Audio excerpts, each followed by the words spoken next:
he and Tucker were BFFs, apparently, and now suddenly Tucker has short-term memory loss. Me? I wasn't there. I don't remember that. I mean, even Trump is distancing himself, which is a very interesting low bar you have to go to be distanced by the twice impeached insurrectionist who's been accused of sexual attacks by many different women. So, but you know, it's interesting. One point I would make, besides the fact that women never do this noticeably, I mean, he had a picture of a girl with a naked girl with a hula hoop that he was showing to guys in Congress. This is not something a female would, do. A picture of a naked guy with a hula hoop around Mr. Happy. I don't see that happening. But having said that, I really do think that Trump emboldened people like Matt Gaetz, you know? I mean, if Daddy's doing it, well, then I can. You know, so there's a reason Trump enables this type of behavior, and he went with it. And I think he's really in a lot of trouble when even Fox is turning on him. Okay? Right. Sarah, what do you think of these allegations? Could Joy be right? She absolutely could be. This is disturbing on so many levels, and what jumped out at me is less about, possibly watching someone else do it than being emboldened. I think creepy was growing in there for a long time. I think it speaks to the fact, that this man grew up in a political family that had a lot of power, a lot of money, and there's this arrogance to, I'm worried about taking a Post-it note home, from the office because it's my job and how it appears. That's a little extreme, but you get my point. You think about how you handle your social media. These men, and I say these men again because it keeps happening. We're doing this on the heels of some abuse of power with Governor Cuomo, and now we're sitting here and we're watching these people that not only do these things and think about these things, but talk about them and brag about them. And the disturbing part of this story that really bothered me was the showing the pictures and the bragging and the competitions, because that's like repeated violation. That's not just a one-time incident that was inappropriate or abusive. This is something that is being shared with people, and I as a woman, I find that so disturbing, and it kind of makes my heart race at the thought of how he bragged about so many of these things, and then also possibly paying for things on traceable apps. I mean, how do these people get these jobs? I mean, seriously, like, that's the dumbest thing I've ever heard. But I don't know how small his ego needs to be bragging about this stuff and handling himself as such. Right. Megan, when you listen to this, what's going through your mind? Well, any moron can get elected to Congress, to Sarah's question right there. I mean, some of the dumbest people in the history of American history are in Congress. Some of them currently, look, there have always been weird rumors about Matt Gaetz on Capitol Hill. I have lots of family and friends who work in politics, work on Capitol Hill. He's always had a weird reputation. I'm not surprised by this. I'm actually not. What's particularly gross is he's the only congressman to vote against an anti-sex trafficking bill that was on the floor of the Congress last year. I will say he should certainly resign in the same way that I think Cuomo should resign. I think that Eric Swalwell, who has been accused and hasn't denied sleeping with a Chinese spy, should be removed from the Intelligence Committee. The fuck bitch you talking about, bitch? Check that bitch. I remember when the Jeffrey Toobin incident happened, when he was caught masturbating on a live Zoom, and everyone, including you, Sarah, on the show, thinking it was hilarious. I think all things having to do with men and sex and them exposing themselves and showing photos, it's a violation for all women, no matter the context. It's particularly disgusting and vile, given that Matt Gaetz is on the floor of the Congress showing it to people. And by the way, whatever journalists are reporting on that, please tell me the men that saw those photos and thought it was both hilarious and appropriate to see pictures and videos of nude women in hula hoops and in a sexual context. It's disgusting.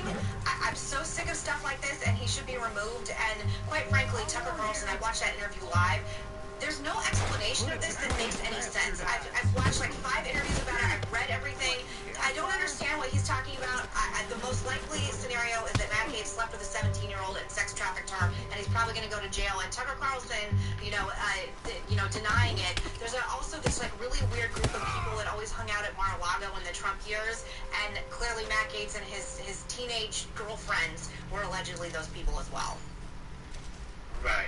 Sonny, what do you think this strategy could possibly be here? What is this strategy? Well, look, I think this is out of the place. playbook of the, disgraced, former twice impeached, one-term president, right? I mean, this is someone who changed the very moral fabric of the Republican Party. The Republican Party is no longer the party of family values. It is the insurrectionist party. It is, the party that's morally bankrupt. I mean, there was a president who, paid off porn stars, who cheated on his wife, who was thrice married, who, did all of these reprehensible things and still had these sort of cult-like followers. And his playbook was deny, deny, deny. The world of alternative facts, the world of gaslight, gaslight, gaslight. And so when you change the moral fabric of your party like that, and when you have Kevin McCarthy, the leader of the party, saying things like, we have a Big Ted party, all of you are welcome. Of course you're going to have someone like Matt Gaetz on the floor, the sacred floor of Congress, showing pictures of naked pictures of women. Of course you're going to have someone like a Matt Gaetz who is scoring his sexual conquest by, 1, 2, 3 points, 6 points if you have sex with a married lawmaker, 1 or 2 points if you have sex with an intern. That is the type of thing that happens when you traffic in lies. I mean, I just read this morning, Whoopi, that half of Republicans believe that the insurrection was a non-violent protest, and 6 in 10 Republicans believe that the election was stolen from Trump. That tells you all you need to know from this playbook, because guess what? It works. It works for them. And think about Governor DeSantis. There was an incredible 60 Minutes report yesterday that shows that he plays favorites when it comes to the vaccine. You have Palm Beach County, 50% minority county. Only 2% of minorities have been vaccinated there. People are dying because of Governor DeSantis, but no one is talking about that. People are talking about Governor Cuomo. People are talking about Eric Swalwell. I would like to see some of that energy directed at DeSantis. That's the energy that we need to be talking, that we need to be projecting. But no, we don't hear that because of the gaslighting from the Republican Party. And that playbook seems to be working. It didn't go too bad. And I have a legal note. Gates' office said in a statement, Matt Gaetz has never paid for sex. Matt Gaetz refused all the disgusting allegations completely. Matt Gaetz has never, ever been on any such websites whatsoever. Matt Gaetz cherishes the relationship in his past and looks forward to marrying the love of his life. Thank you. Another legal statement. Governor DeSantis has denied any wrongdoing, and Publix grocery stores told 60 Minutes there is no connection between the chain's $100,000 campaign contributions and its partnership with the state to administer the vaccine. What's interesting here is Matt Gaetz spoke about himself in the third person. That just freaked me out.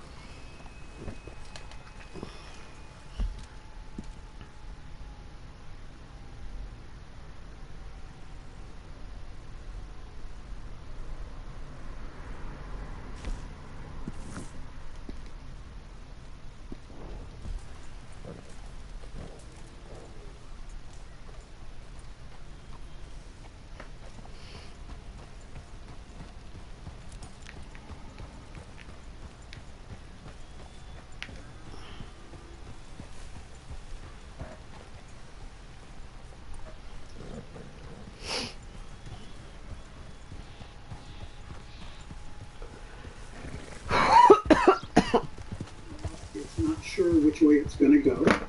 My hunch is it's going to go up, but not as bad as the January wave. Whether or not we, in retrospect, say, yeah, that was a wave, or whether or not we say that was an uptick, I don't know. I don't think it's going to be a disaster, but we're not on easy street at all.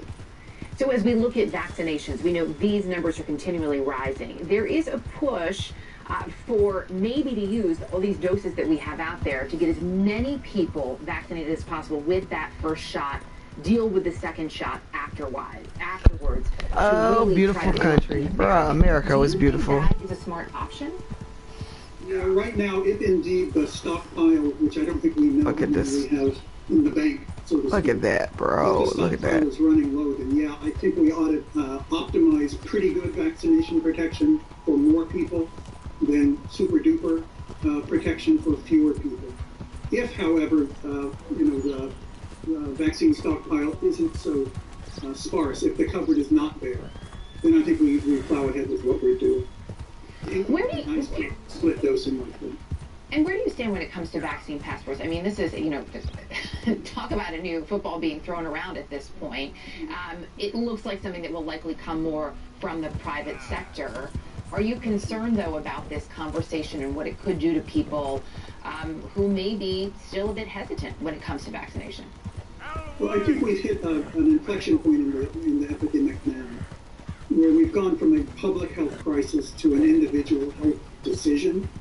It used to be I wore my mask to protect you. Dude, I just went past you. How you gonna do that? The population is getting pretty. I had nothing to do with this. Near herd immunity.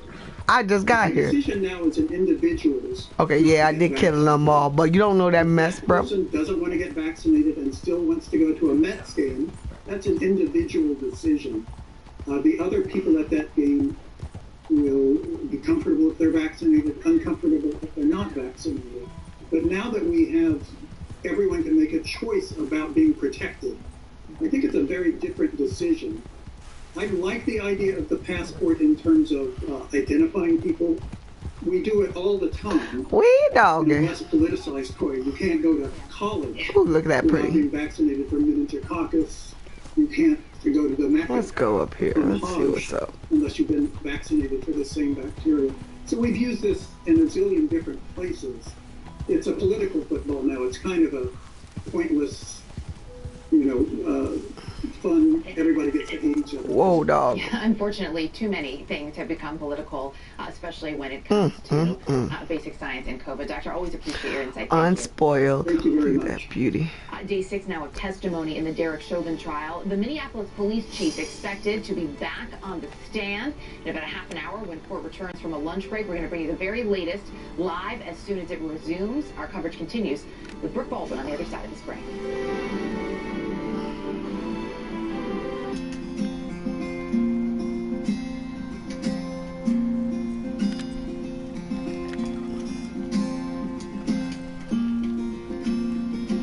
Gotta have some good fun in this game.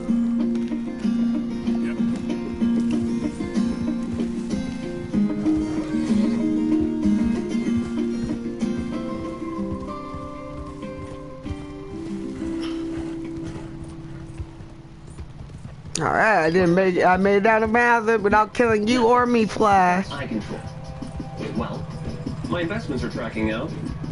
My mortgage will be paid off in 12 years. And I know exactly how much I spend. $940 on food. Gotta eat. $2,600 on the house and car. Oh, and I have a Thor and a Black Knight as well, but that's online. Know your stats and track your finances with Quicken. Try risk-free for 30 days. If you want to become a nurse, Loyola University Chicago has an accelerated path for you. Our accelerated Might have another Flash too. Your non-nursing bachelor's degree so you can earn a bachelor's in nursing in 16 months. Search us at Loyola University Chicago ABSN. Last year, Invesco QQQ brought you stories about agents of innovation. Now we're following up with the founders of Homeport. Can you describe what the last year has been like? Ooh, Starfire for the pink one. What a year. This is Pink painted one. For us. The acceleration has been overwhelming. The hybrid approach is going to be the approach. You don't have to be together in person. We can bring our experience. That's for John to do, buddy. At American Sale, we're known for having the best selection of pools, patio furniture, hot tubs, and grills. Everything you need for your outdoor fun. That's where Hamish is It's at. the quality of the products we sell, and our product experts can answer any of your questions. And right now, you can save up to 50%, and we'll pay your sales tax. Or get 0% financing and get our lowest price guarantee. At American Sale, we're open, so come visit us or visit us online. American Sale, bring the fun home.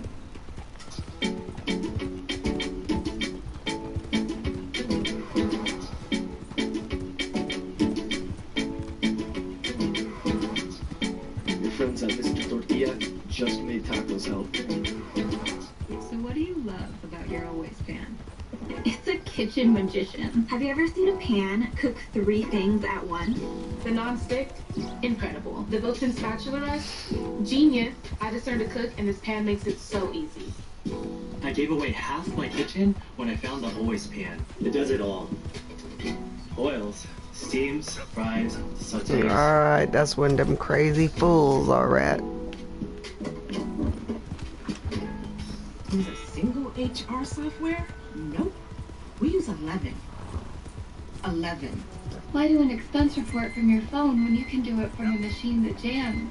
I just emailed my wife's social security number to the entire company instead of HR, so please come back.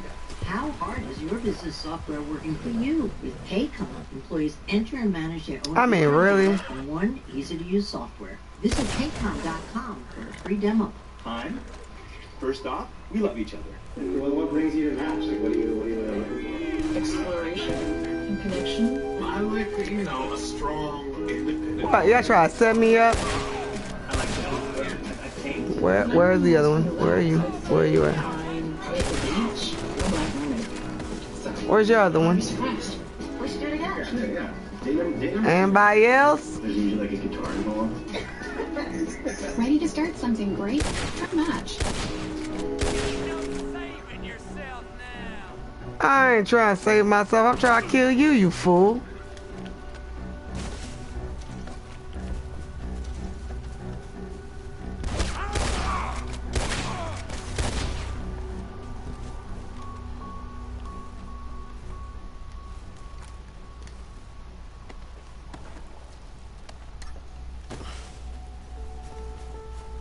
Are you freaking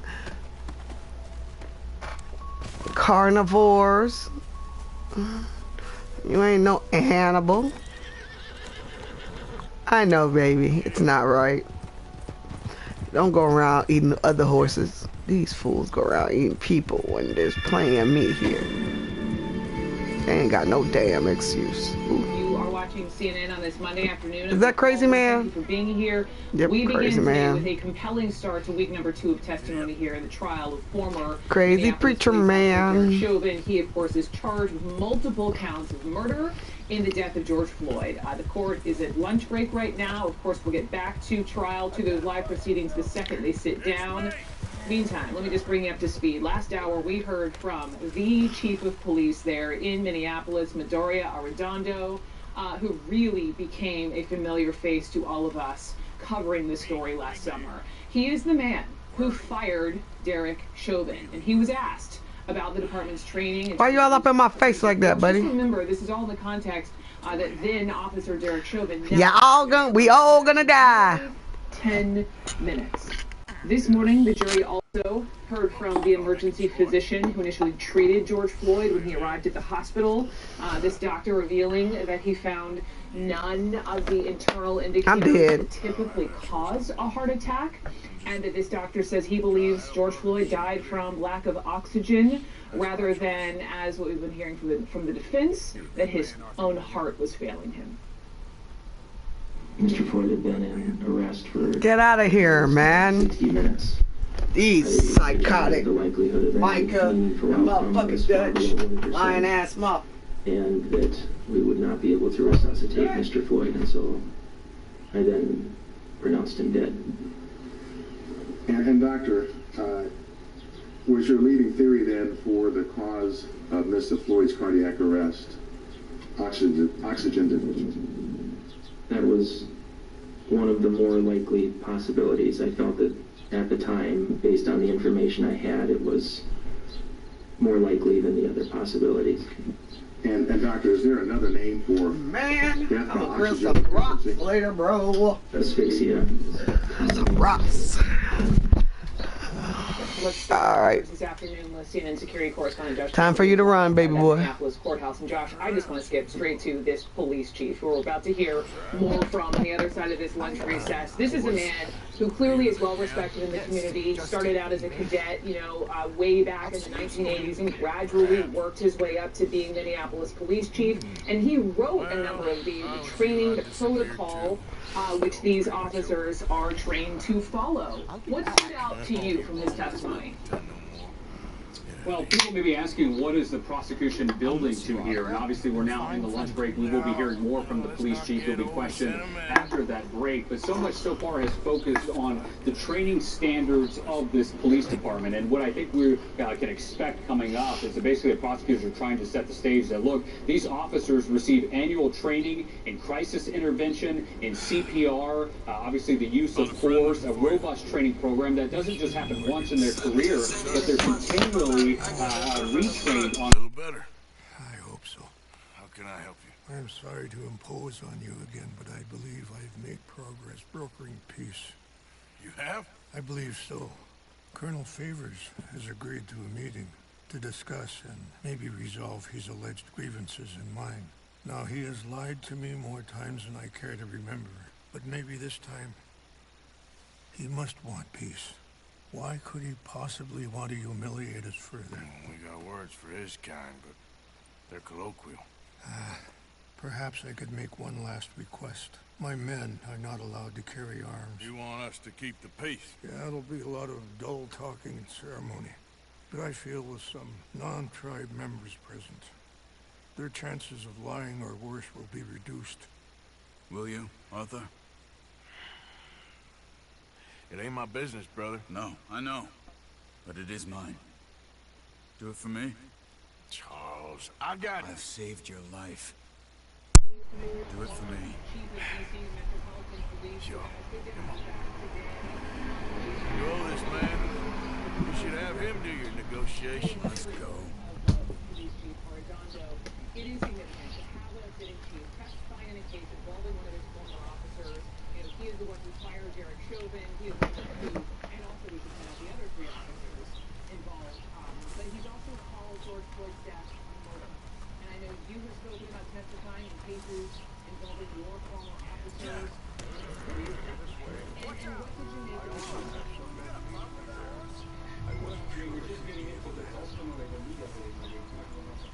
Thank you for doing this, both of you. You have already done so much. Ain't a problem. Just hope nobody recognizes me. Had a few run-ins with the army recently. Wish we could have done more to control the situation. Dutch should not have gotten involved. My son has a mind of his own. Too much so, in fact. I just hope Colonel Favors can be reasoned with. I am not asking for very much, but when our people are sick and hungry, and we find our medicine and supplies are being deliberately withheld, how can we not view that as something personal? When they destroy our sacred sites, how can I convince evil flies and the others that they shouldn't fight back? Maybe that's part of the reason they're doing these things. Because they want you to fight. Be able to say, look, you see how these savages behave? Perhaps. Thank you for helping Captain Monroe to retrieve those vaccines, Arthur. He will be at the meeting, and as one person who knows the true situation at least, I still have hope that we can come to an agreement. Tuh! That ain't gonna happen. These niggas want your land, nigga.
Yapictello. That's cold. I love that shit. Even though I should learn airwalk, because I'm airwalk.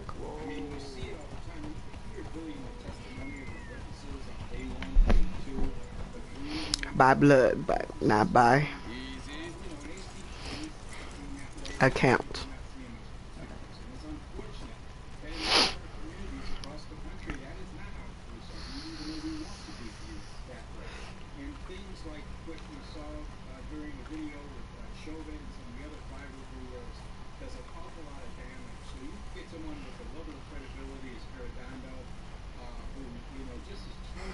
Colonel Favors, Captain Monroe, we come in peace.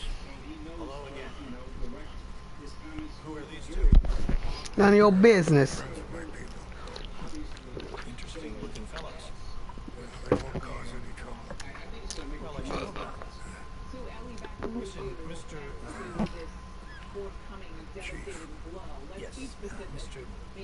I can't say that silly name. It's rain falls. Yes, I'm sure they do. Fucking dick.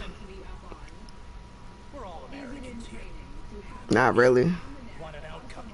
They're Americans. Yeah, invaders. Quite frankly, I'm confused. Your men are little more than criminals, in my opinion. Keep breaking peace treaties we've made, causing disturbances in everybody's lives. But I pride myself on being a gentleman. Really, I do. Lying bitch. But there are limits. So, let me be very... You okay, man? Where was I? You're a gentleman with limits? Are you being facetious, sir? Come this way, buddy. I said, are you being facetious, Captain Monroe? No, sir, I am not. Chief Raines. That's, Raines. Exactly. Chief Raines. Quite a cough. Wait here. I'll fetch you some water. I'll be fine. Thank you.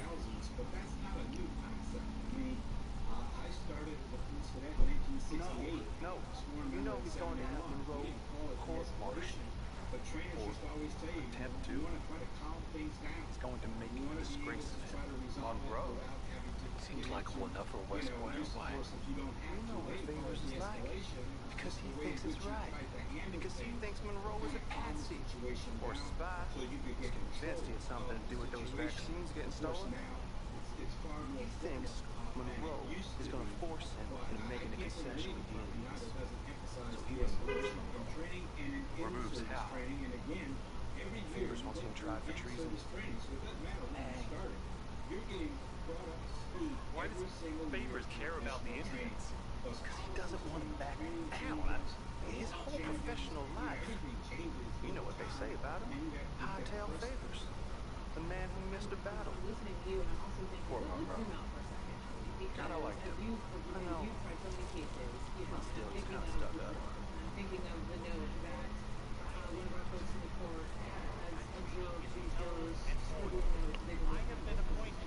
Feeling better?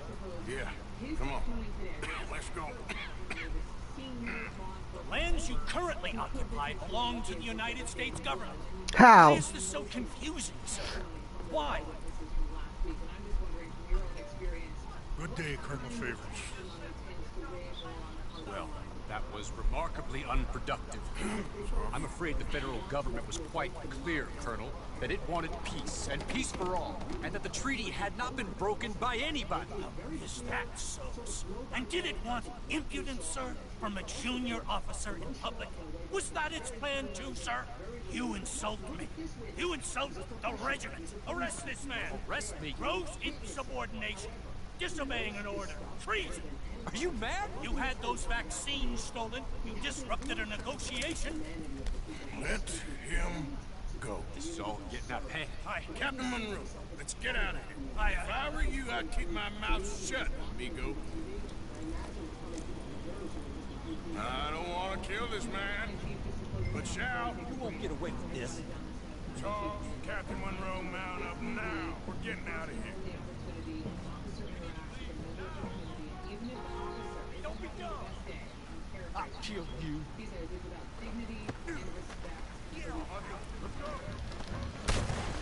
Out this way, come on! It's okay.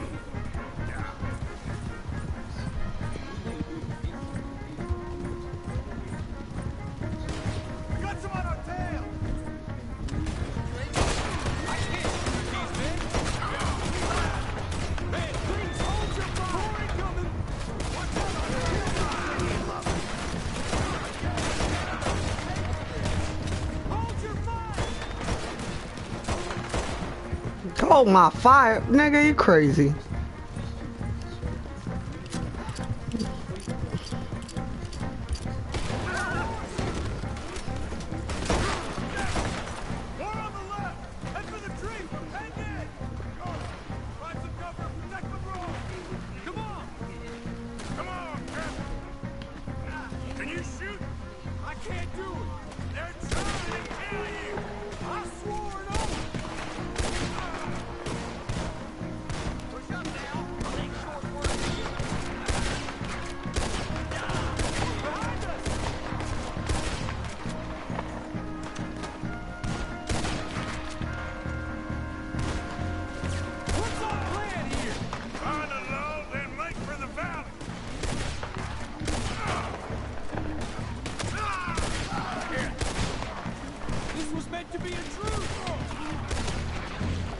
Fuck your truce, bitch.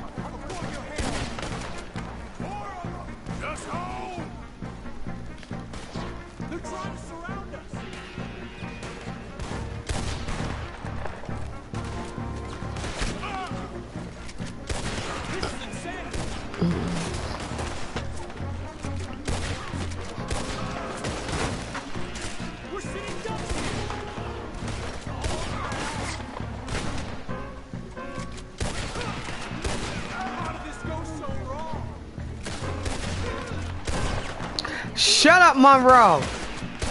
Pussy bitch. I'll do it. Fuck them niggas. Well, fuck the soup cookies. Yeah, fucking Union soldiers.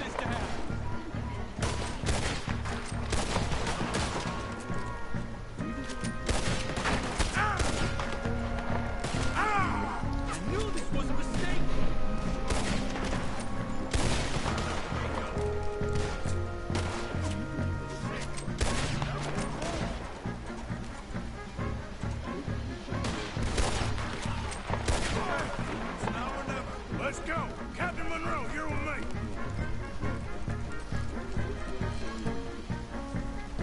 Hop on, Captain!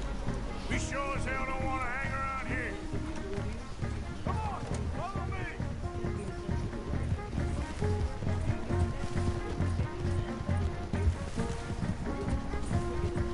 We got more coming in!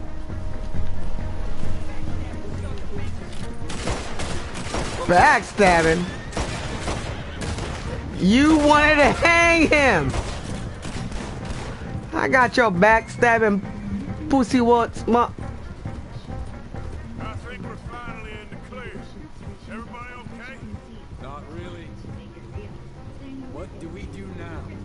You get out of here. Fast. Take you to the station. I can't believe that just happened. I've been an army man my whole life. I heard them talk. They was gonna have you hanged for treason. Can't die for those fools. And what about the chief? We'll do what we can. I guess I won't be submitting my report. I wouldn't think so.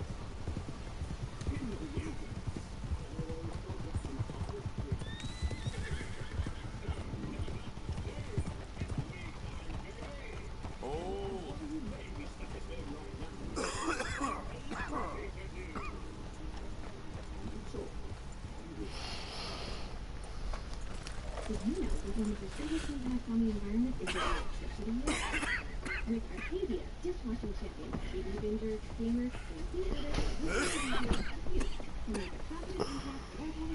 Get out of here, Captain Monroe. I fear it may be Mr. Monroe from now on.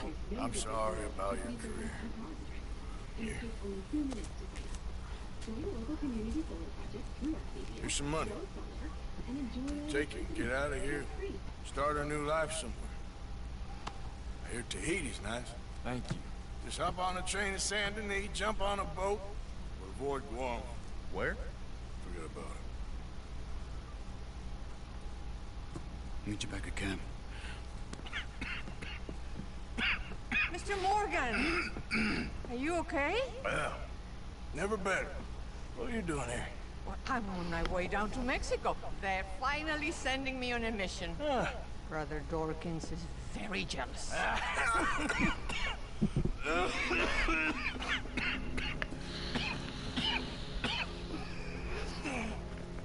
What's wrong?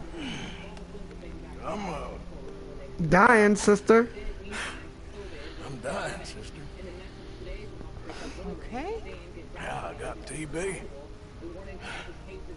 I got it. Beating a man to death for a few bucks. I've lived a bad life, sister. We've all lived bad lives, Mr. Morgan. We all sin. But I know you. But she does. But that's the problem. You don't know. Yep. Man. I don't know, but You're a good man, Morgan. what happened to me? You're always helping people and smiling. I had a son. He passed away. I had a girl who loved me. I threw that away. My mama died when I was a kid. My daddy, well, I watched him die. And it weren't soon enough. My husband died a long time ago. Life is full of pain. There is also love and beauty. What am I gonna do now? Be grateful that for the first time, you see your life clearly. Sure. Perhaps you could help somebody. Helping makes you really happy. I still don't believe in nothing. Often, neither do I. But then I meet someone like you, and everything makes sense. You're too smart for me, sister. I guess I'm afraid. There is nothing to be afraid of, Mr. Morgan. Take a gamble that love exists and do a loving act. On board? I shall try. I know you will.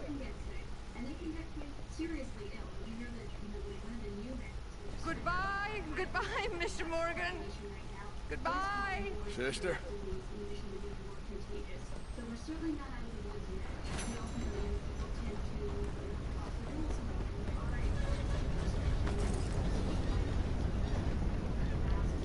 Let's go, girl.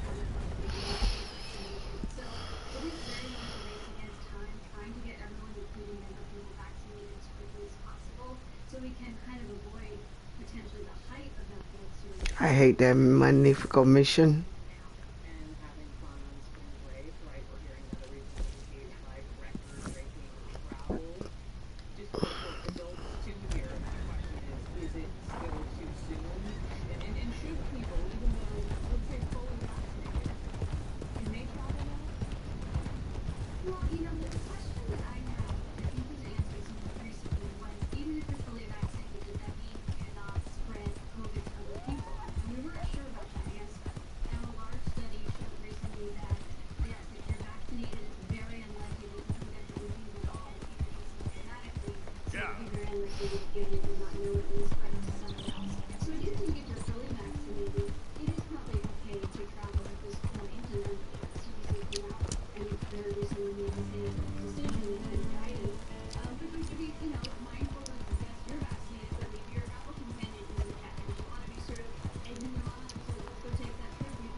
What I kick?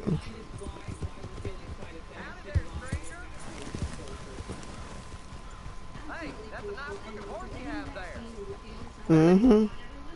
Faster than mine, though. Ariel's my pride and joy. If you do, that's actually a sign that your immune system is working, and the vaccine is working to boost your immune system so that you will be able to fight COVID in the future. It's actually a good sign that the vaccine is working in you. And, you know, Why don't we race the Van Horn? The treat. talk to anyone who's had moderate or severe COVID, they felt much worse. Oh, you're all right.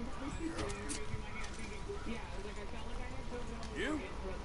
No, let's race. All right, let's race.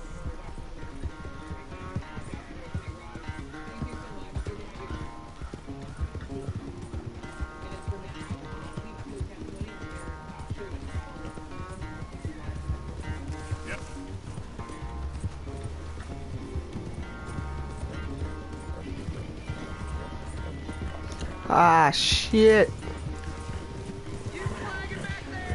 No, I went the wrong way, you bitch.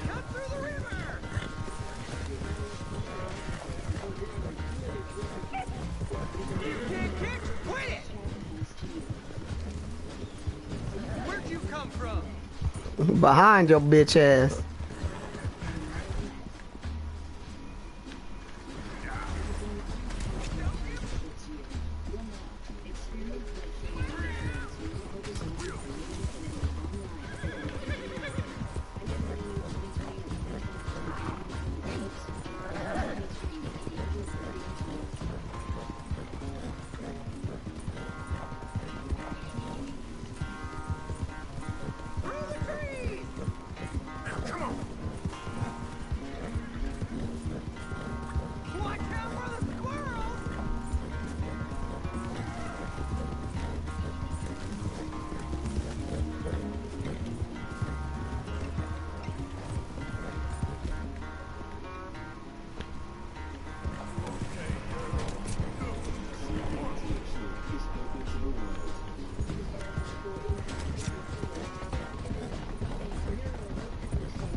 Look at that.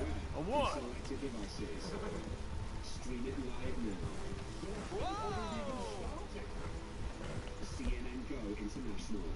What happened to you? Huh? All that stamina training. For nothing. Be nice to the horse. Whoa! Bye now.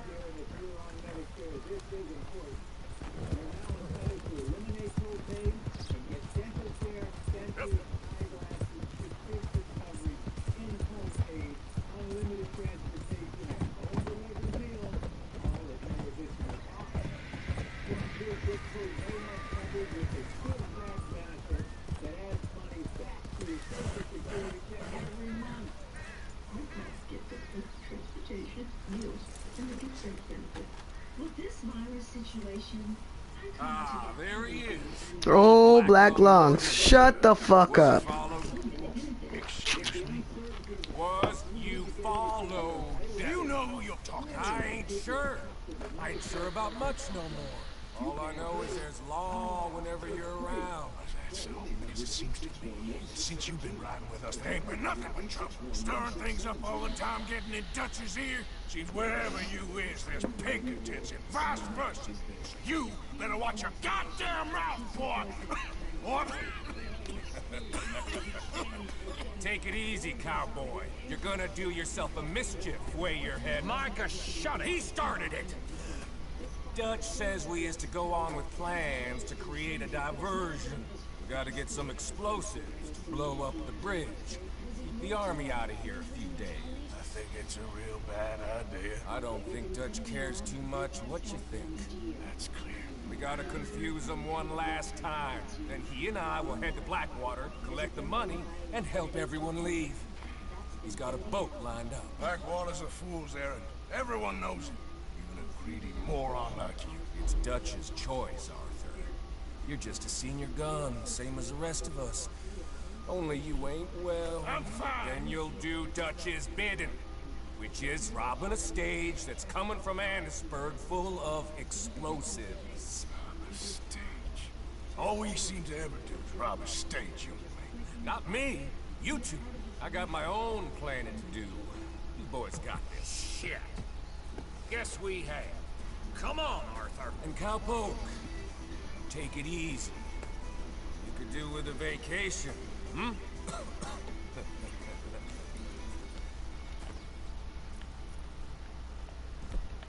All right, let's go. Why are you shooting at thin air? All right, let's go.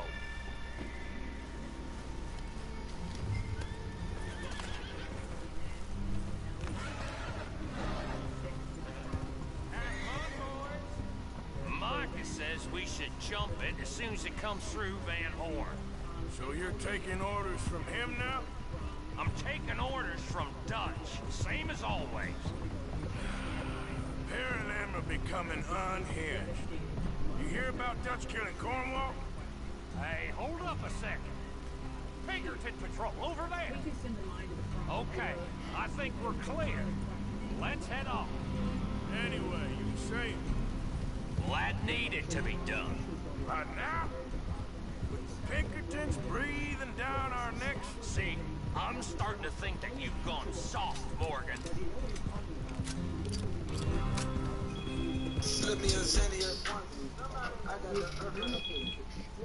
Hello. Hello there, Miss Rosina. How are you? Good. How are you, sir? I am doing well, thank you.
Everybody, mama calling me.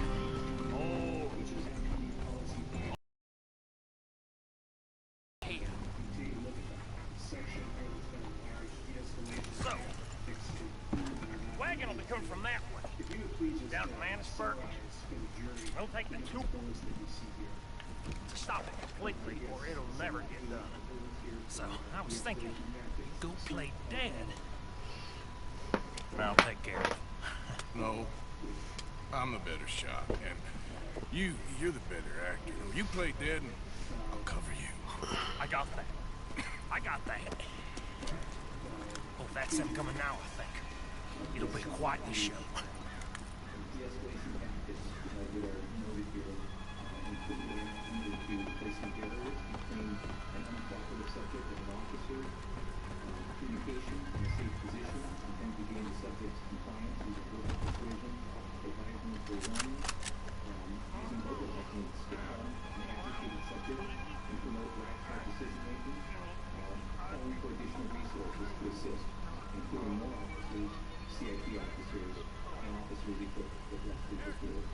CIT officers are those who get through crisis intervention training course. Is that correct? And our Minneapolis police officers training center different techniques. Oopsie. I blew up the dynamite. I can't help it if I got a good ass shot. We talked a little bit then about behavioral crises and identifying behavioral crises. How does the Minneapolis Police Department respond to persons in a behavioral crisis? One of the first important things is obviously is trying to get as much information prior to the call as possible. But as soon as officers at least have knowledge that this could be a potential situation with that caller, this de-escalation piece should kick in. And that they, while they may not know exactly what they're going to encounter when they arrive on the scene, this body of knowledge that they've been taught should at least be kind of forefront in terms of the different right in the heart. Using possible. Go to head. Over the neck. Heart. Ooh, you dead. Is labeled through our communications center as a emotionally disturbed person. And so when our Minneapolis police officers receive a EVP call, that is prompting them that there's at least initial information that they're going to be responding to someone who may be crisis.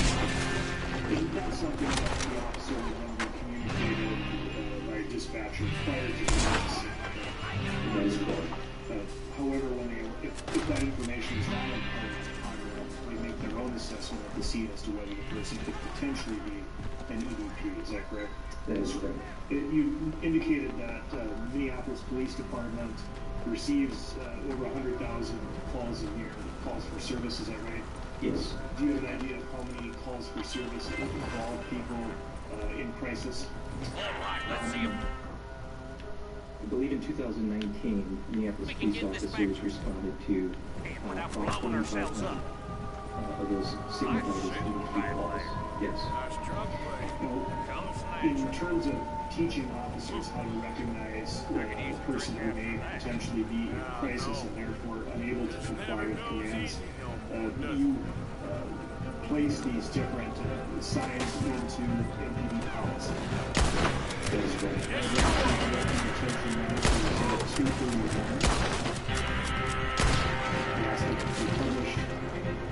This is 7-809 crisis intervention policies. It begins here. But we'll go ahead and over to page 2. And I'd like to highlight, please, for the jury, the definition of crisis. Still more behind us. And then, in the definition of crisis policy, generally speaking, we're talking about some of the same things that we saw before in the de-escalation policies. There can be substance abuse can be a crisis or a barrier to communication. And the same with various stressors.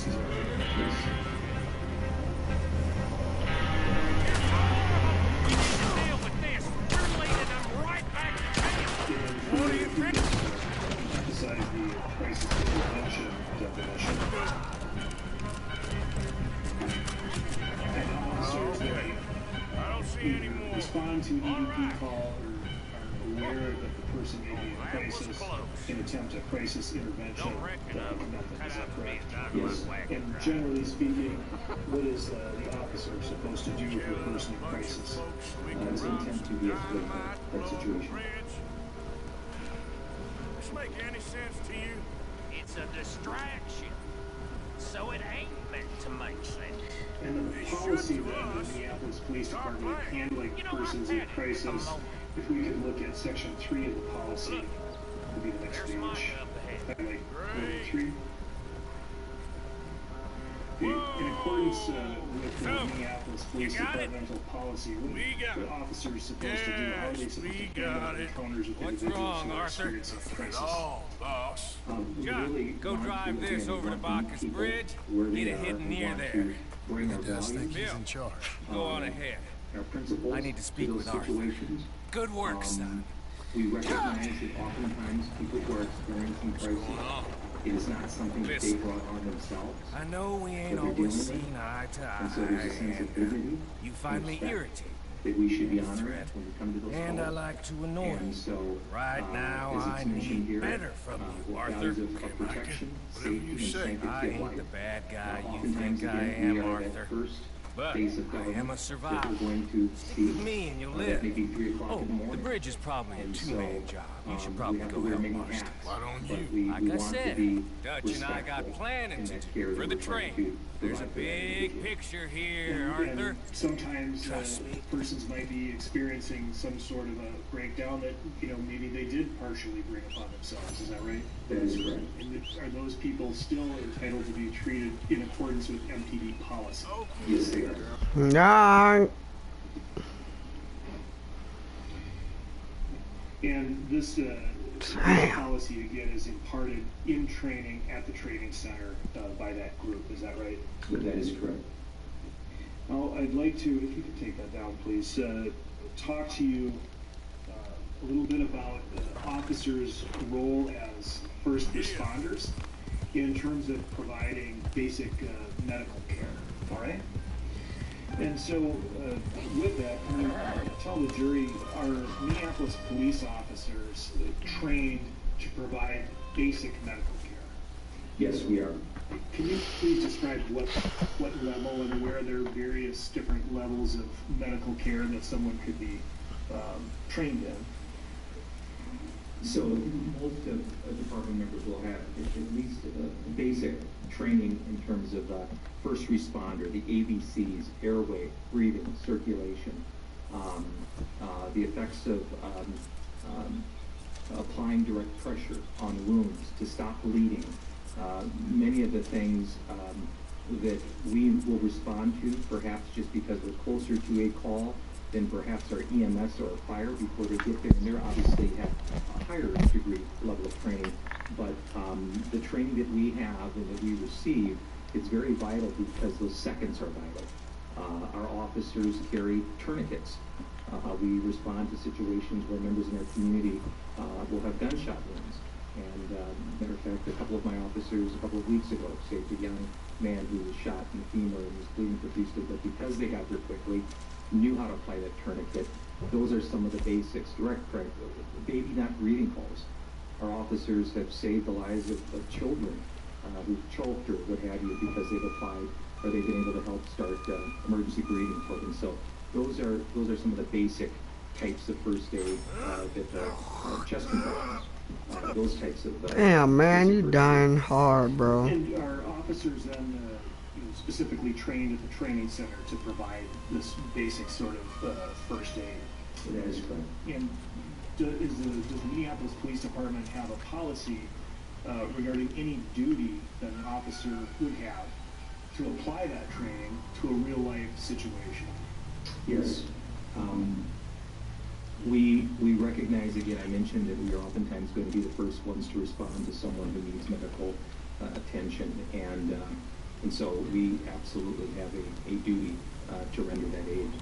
And that, of course, is in the policy and procedure manual, is that right? Yes. If I can display Exhibit 230, which is MPD Policy 7-350.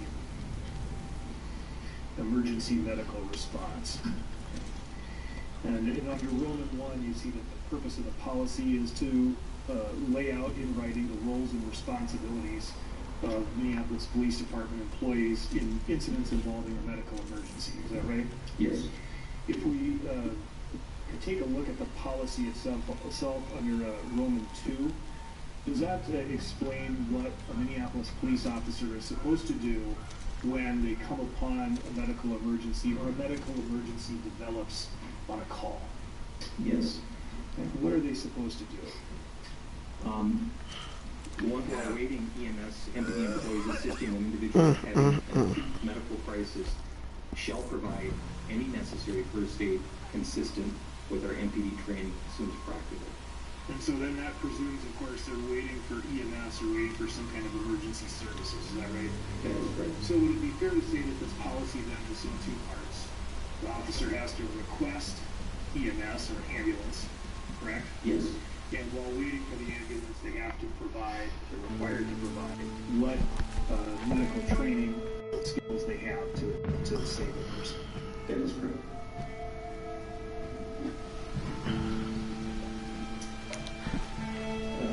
Are Minneapolis police officers provided naloxone or Narcan kits? Yes, we are. What are those? It is basically a inhaler for community members who we may respond to that overdose. It is to, if they overdose from out, it is to give them that inhaler injection so that they can hopefully come to. And so we, it was a few years ago where, for the most part, Minneapolis Fire Department were the ones that responded to overdose and carried the Narcan. Unfortunately, our cities across the country saw an uptick in heroin and opioid overdoses. We had to make sure that we were, again, because we were oftentimes the first ones to come across these situations, we wanted to make sure that we were in service to our communities and making sure that we could save lives, that we were equipping our folks with Narcan. And a policy developed as a result of this, is that right? That is correct. If I can show you Exhibit 229, it's published at. Is this the Narcan policy 7-348? That is correct, yes. Let's go ghost hunting. Provided training in the administration of Narcan. Yes. Under appropriate circumstances. Yes.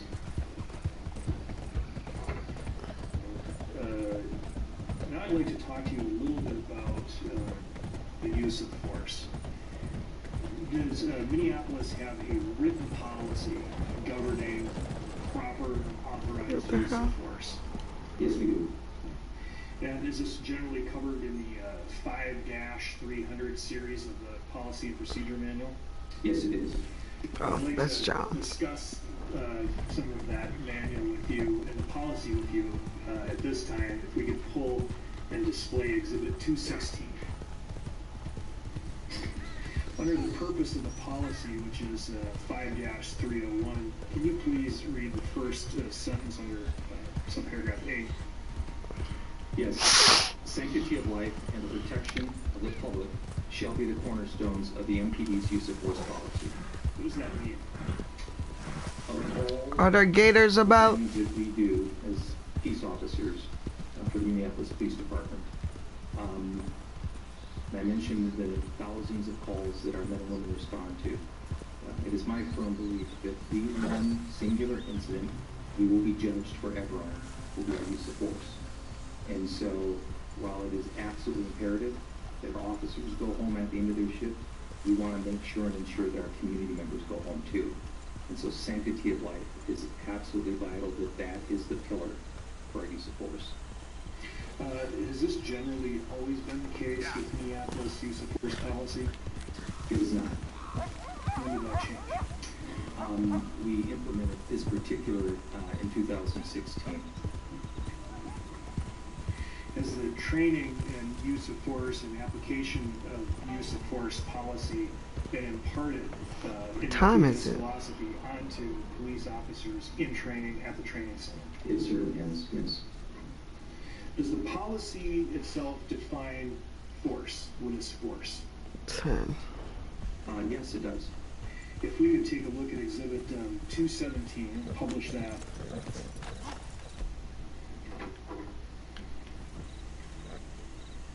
If you highlight use of force.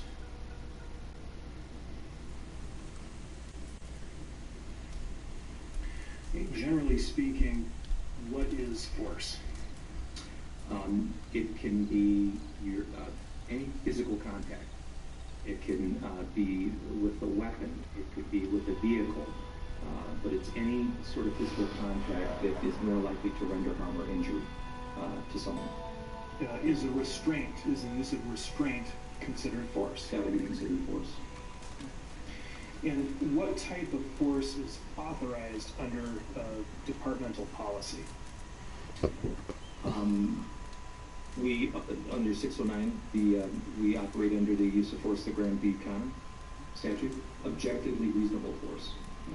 And if I could display Exhibit 217. Alright, it's nighttime. Woo, look at that sky.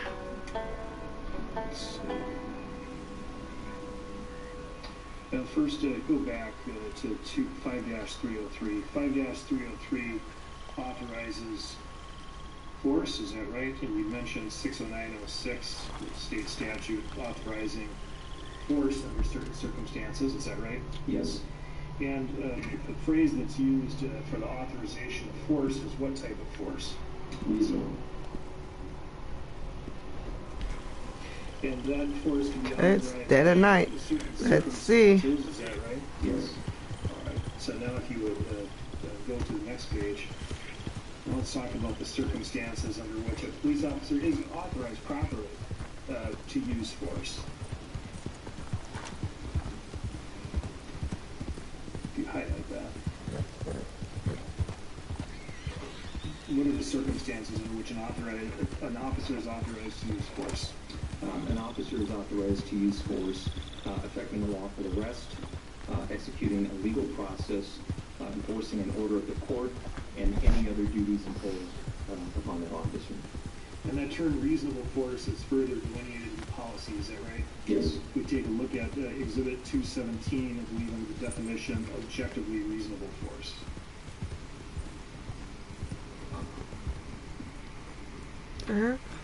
Please read that definition. Yes. The amount and type of force that would be considered rational and logical to an objective officer on the scene, supported by facts and circumstances known to an officer at the time the force was used. Oh, you discussed a case, the Connor, right? The Connor factors. And I'd like you to, well, first of all, is the policy reference the Connor factors that you just mentioned? Yes. You could display 217, page 2. We have 3 bullet points here under the Connor factors. And that is the officer is supposed to look at that's why. the totality of the circumstances, right? That's not what I'm trying to do right now. Here, the officer is supposed to consider the officer should consider the severity of the crime at issue, whether the suspect poses an immediate threat to the safety of the officers or others, and whether he is actively resisting arrest or attempting to evade arrest by flight. Yep. Gator. And fair to say these 3 different considerations are things that you can attribute to the subject, correct? Yes. The subject's conduct, not someone else's. Yes. And of course it has to be judged by a reasonable police officer on the scene at the time, correct? Yes. Now, you recall, obviously we're here talking about what happened on May 25, 2020, involving George Floyd. Do you recall why the officers were responding to cup foods on that day? The original reason for the call? The original reason for the call was a response regarding a counterfeit situation at the store at the intersection of 38th in Chicago. In terms of the deployment of your resources at the Minneapolis Police Department as chief, how do you rate, I guess, the severity of that offense, the seriousness of that offense? It would probably not rise to the level of, and particularly in light of last year, the level of violence that we've experienced in the city, but we would certainly respond to it, but it would not rise to the level in terms of severity of the crime. In looking at the particular type of crime, is that one for which any suspect is typically taken into a custodial arrest? Typically not. Why is that? If it's not a violent felony, we also, in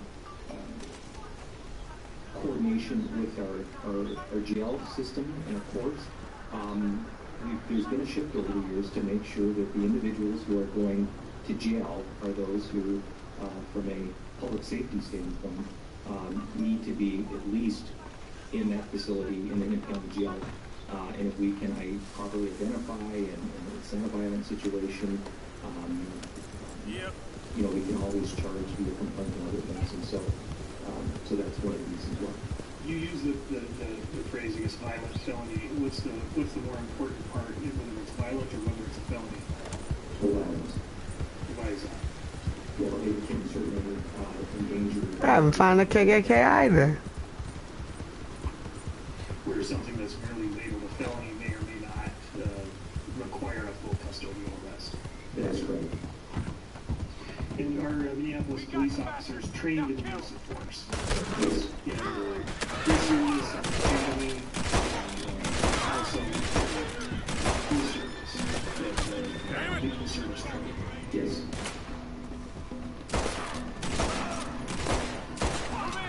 And the officers taught the safety of force to be reasonable at the time it is applied. To be a fair time. Yes. Our officers taught the need to Kill my horse, you bitch. reevaluate situations in the field. Yes. Are you familiar with Minneapolis Police Department's critical thinking model? Yes. How are you familiar with that?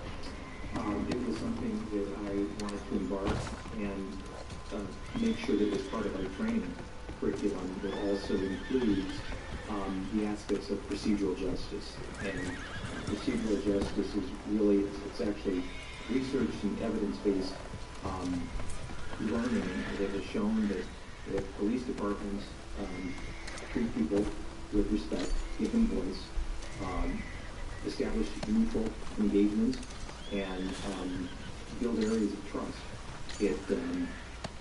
Our communities are more likely to cooperate with us. We are likely to be seen more as legitimate. It is actually shown that employees come to work, their wellness is better, and so this is very important work. And so it's part of that procedural justice I just mentioned is part of that thinking. At this time, I asked to display only to the witness exhibit for identification 276. Sir, do you recognize exhibit 276 as being PD's 5 a.m. decision-making model? Yes. Offer exhibit 276. 276 is permission to publish. So we heard about the model, now we get to actually see it. And if you could enlarge the graphic, please. And so this is what the model looks like. It's sort of a wheel, is that right? Yes. And the first stage of the critical thinking model, decision-making model, is information gathering. Yes. Explain that, please. It's very vital. We rely upon trying to gather as much information as possible so that we can try our best to effectively go in, respond, and manage that situation. Trying to gather as much information. Come on! But we also need Poor horse been through enough. Try to gather as much information as we're dealing with the scene of the call. I see the arrow points in two directions. The red points to the middle of the circle, employees' neutrality, respect, and trust. And the other arrow points to the threat or risk assessment. Let's talk about the middle of the circle first. Okay. What is that middle circle supposed to be representing? Well, that's the principles, really, of what continues to guide us.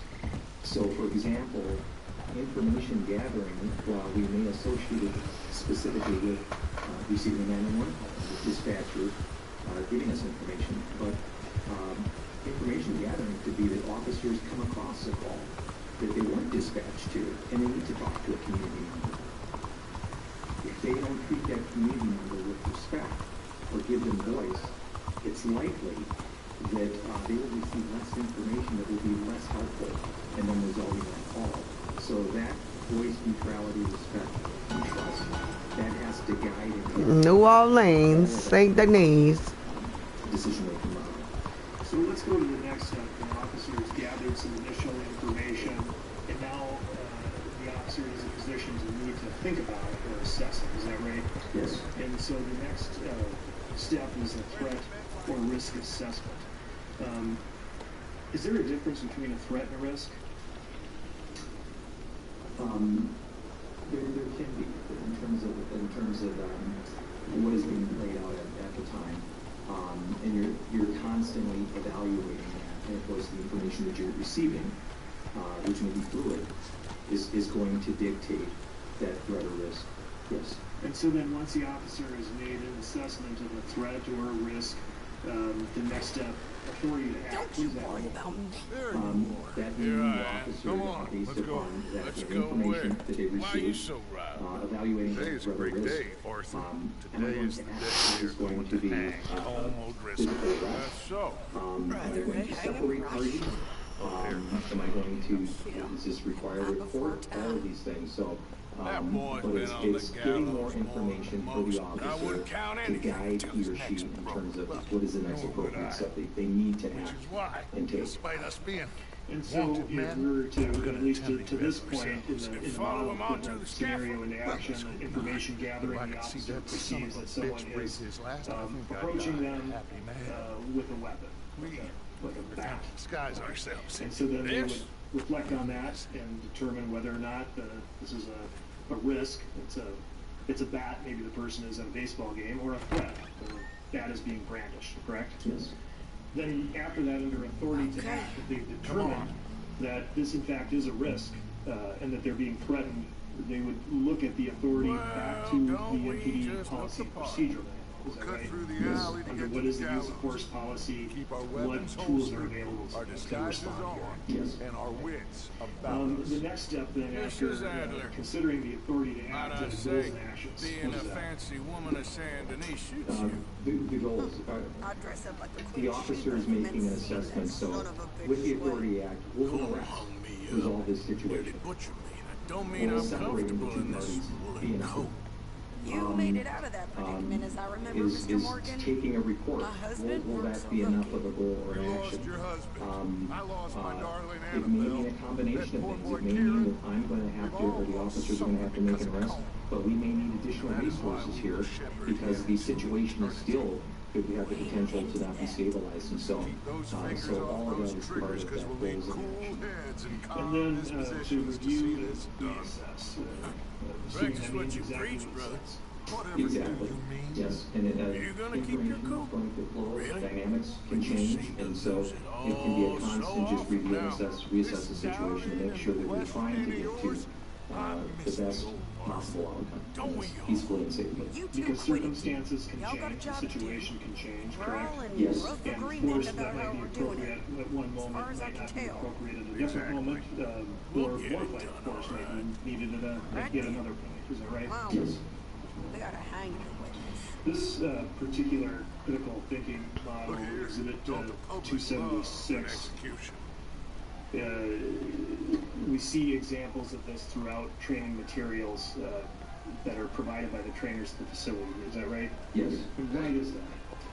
It's to really embed that knowledge that, we don't want to fall susceptible to kind of check the box training.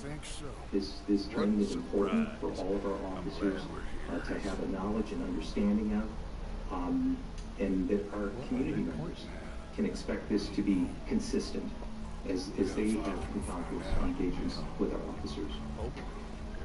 All right. If we could take that down, please. And I want to shift a little bit to talk about, we talked about use of force and the policy. Does Minneapolis Police Department train its officers in specific defensive tactics? Yes. And where is that training? That training occurs at a special operations center. We don't want to and does the department provide training for officers handling uncooperative individuals? Yes. Does the department provide training for handcuffing reluctant suspects? Yes. And when you provide the training, assuming you're taking someone into custody, do you also teach officers their responsibilities their personal responsibility with respect to the person they've just taken into custody. Yes, we do. And what responsibility does an officer have to a person they've taken into custody or restrained? So, the American policing profession, which I believe is the best in the world, and I will tell you why, and it's really two reasons. Rephrase your question. Yes, Your Honor. Sir, you have a responsibility, I guess, and that's imparted throughout officers in various forms of training as to what, once someone is in their custody. They got a guy up on the roof overlooking the gallows. Find a way up there on one of these verandas. And so when someone is in our custody, regardless if they're a suspect, we have an obligation to make sure that we provide for their care. Does that include people to whom defensive tactics are being applied? Yes. Why is that? They are still in our they're still in our custody, and they have rights. And the humanity of this profession, we need to make sure that we're taking care of them. So how often are officers required to participate in defensive tactics training? It's usually yearly, annual training. Do you know that, when we're talking about the training and policies in effect on May 25, 2020, were neck restraints and chokeholds taught and authorized by an MPD policy at the time? At the time, yes. And they were taught pursuant to the defensive tactics training as well? Yes. At this time, I'd like to publish Exhibit 224.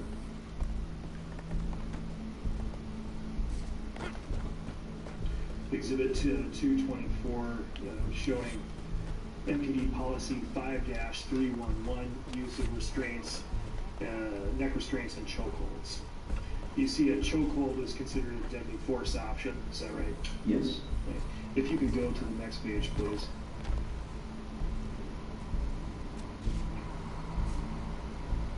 What's this then? Neck restraint, if you could highlight that portion from that down to unconscious neck restraint. Okay. There are various types of neck restraints that were authorized at the time, is that right? And a neck restraint was defined as compressing one or both sides of the person's neck with an arm or a leg, is that right? Yes. But without applying any direct pressure to the trachea and airway that needs to be protected? Yes. And there were two types of neck restraints that were authorized: conscious neck restraint and unconscious neck restraint. Yes. And in the objective of the unconscious neck restraint, the second one would be to have the person actually pass out. That is correct. Under certain circumstances in which the officer was in fear of grave bodily harm or death, that would be authorized. Is that right? Yes. And conscious neck restraints were more with the neck restraint with the intent to control, but not to render the subject unconscious. Is that right? Yes. By applying light to moderate pressure. Is that right? That is right. Yes.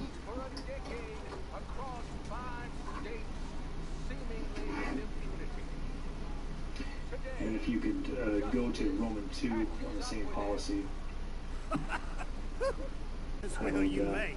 I've been a bad man. Silence! Conscious neck restraint can be used for someone who's actively resisting. This is a place where you're sentenced. And an unconscious neck restraint could be used for a person who is exhibiting active aggression or to save a person's life. Is that right? Yes. This is not or a subject who is exhibiting active resistance and lesser attempts would have likely been effective. We must carry out. But neck restraints were not to be used against persons who were merely passively resistant. Gentlemen, that is correct. Are we ready? Call Modrisk.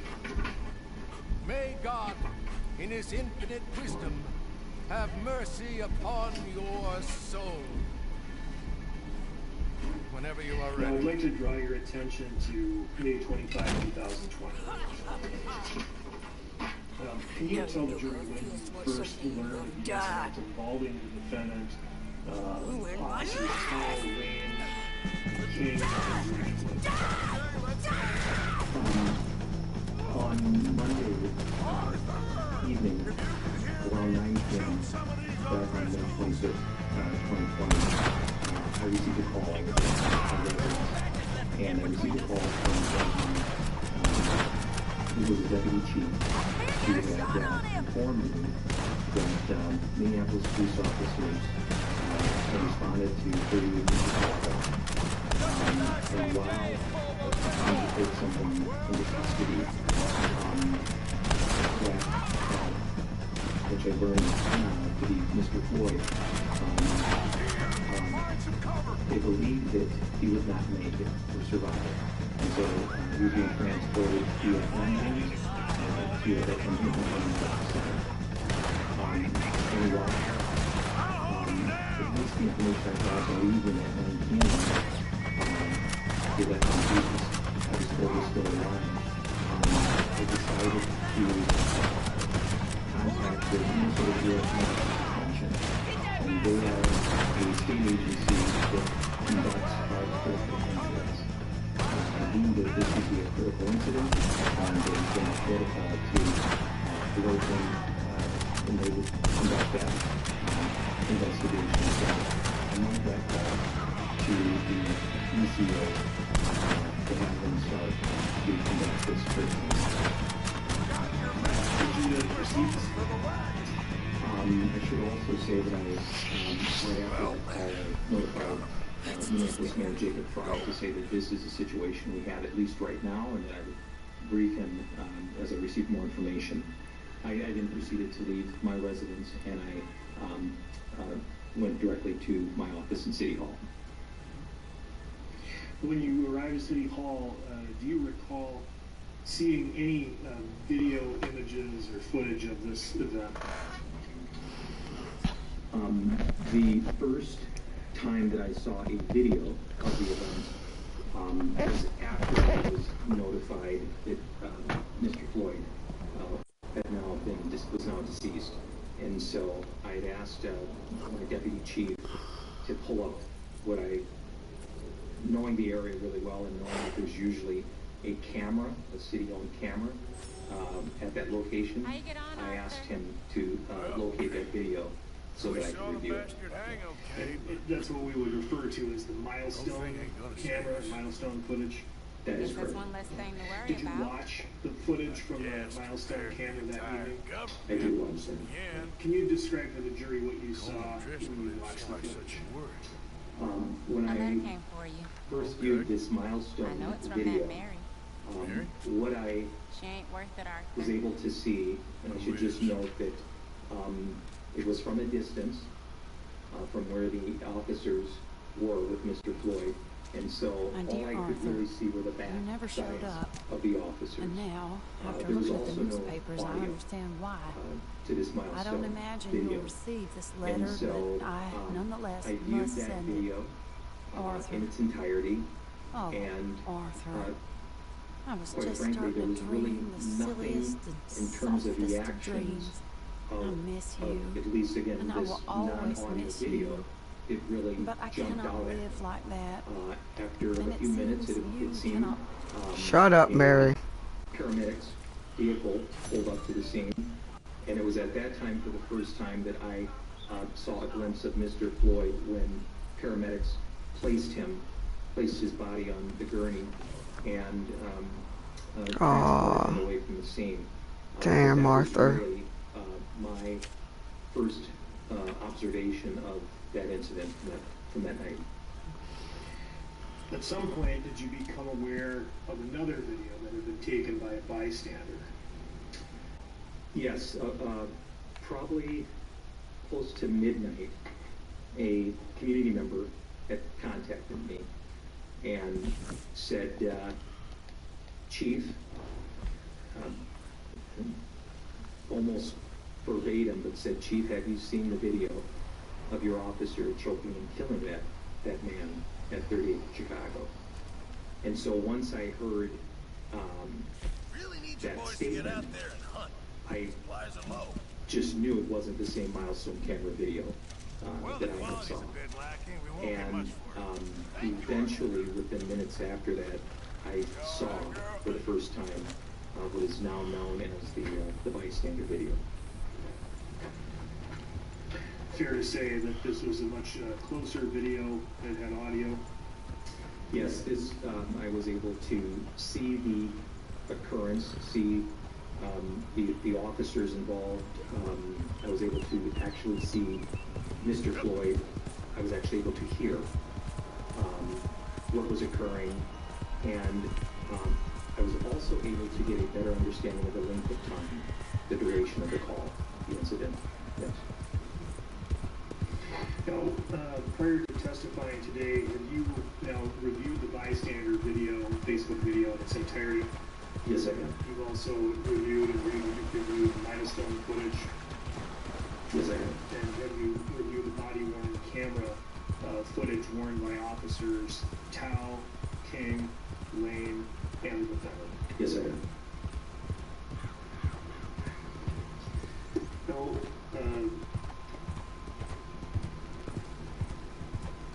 first, I want to show you what's been received as Exhibit 17.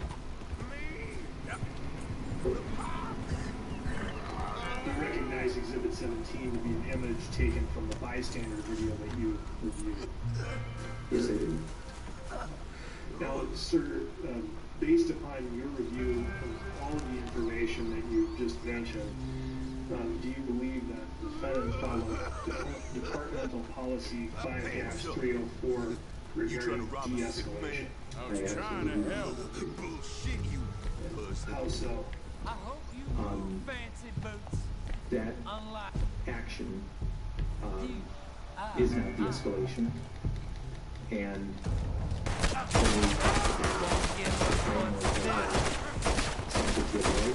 when we talk about the principles and values that we have, that action goes contrary to what we're taught. As you reflect on Exhibit 17, I must ask you, is this a trained Minneapolis Police Department defensive tactics technique? It is not. Well, we read the departmental policy on neck restraints. Is this a neck restraint? The conscious neck restraint by policy mentions light to moderate pressure. When I look at Exhibit 17, and when I look at the facial expression of Mr. Floyd, that does not appear in any way, shape, or form that is light to moderate pressure. So is it your belief then that this particular form of restraint, if that's what we'll call it, in fact violates departmental policy? I absolutely agree that violates our policy. Are you aware now that the defendant maintained this position on George Floyd for 9 minutes and 29 seconds? I am aware of that. I believe you testified that force has to be reasonable when it's applied at the beginning and through the entire encounter. Is that right? That is correct. Is what you see in Exhibit 17, in your opinion, within Minneapolis Police Departmental Policy 5-300, authorizing the use of reasonable force? It is not. And why not? That is, it has to be objectively reasonable. We have to take into account circumstances, information, the threat to the officer, the threat to others, and the severity of that. So that is not part of our policy. That is not what we teach, and that should be condoned. When do you believe, or do you have a belief as to when this restraint, the restraint on the ground that you viewed, should have stopped?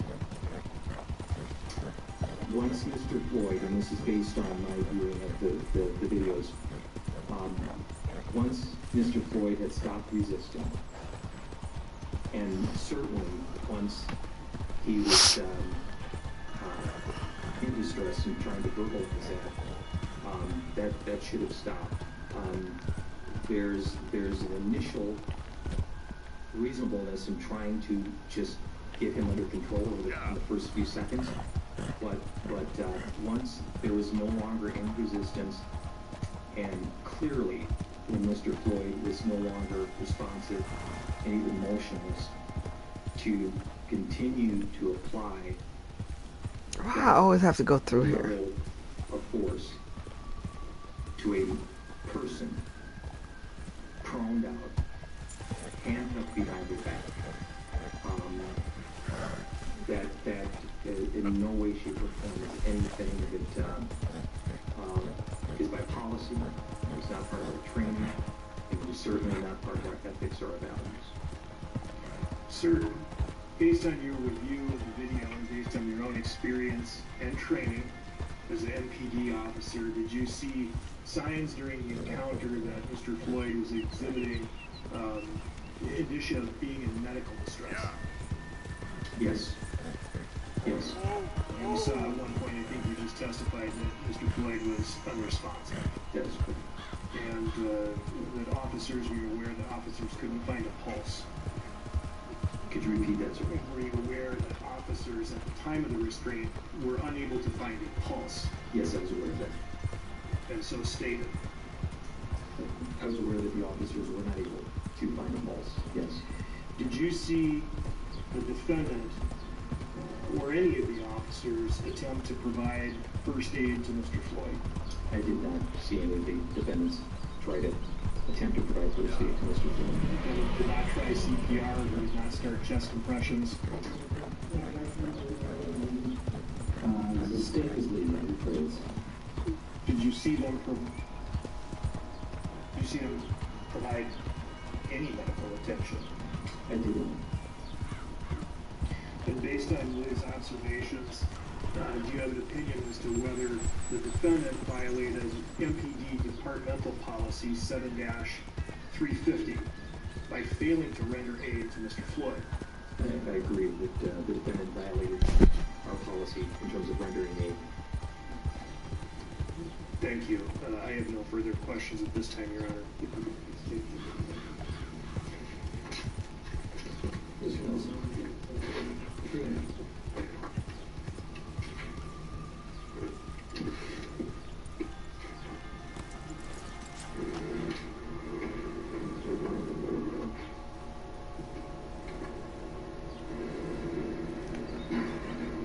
So good of you to join us. What's going on? Rebellion, the smell of cordite and integrity. It is a beautiful thing. What are y'all doing? Eye for an eye. We didn't start this, Arthur.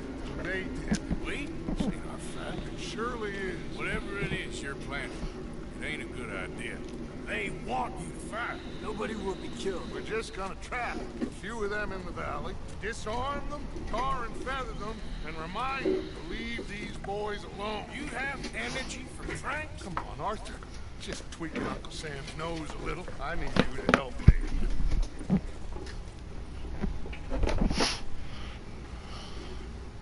Good afternoon, Chief Aaron. Good afternoon, Counsel.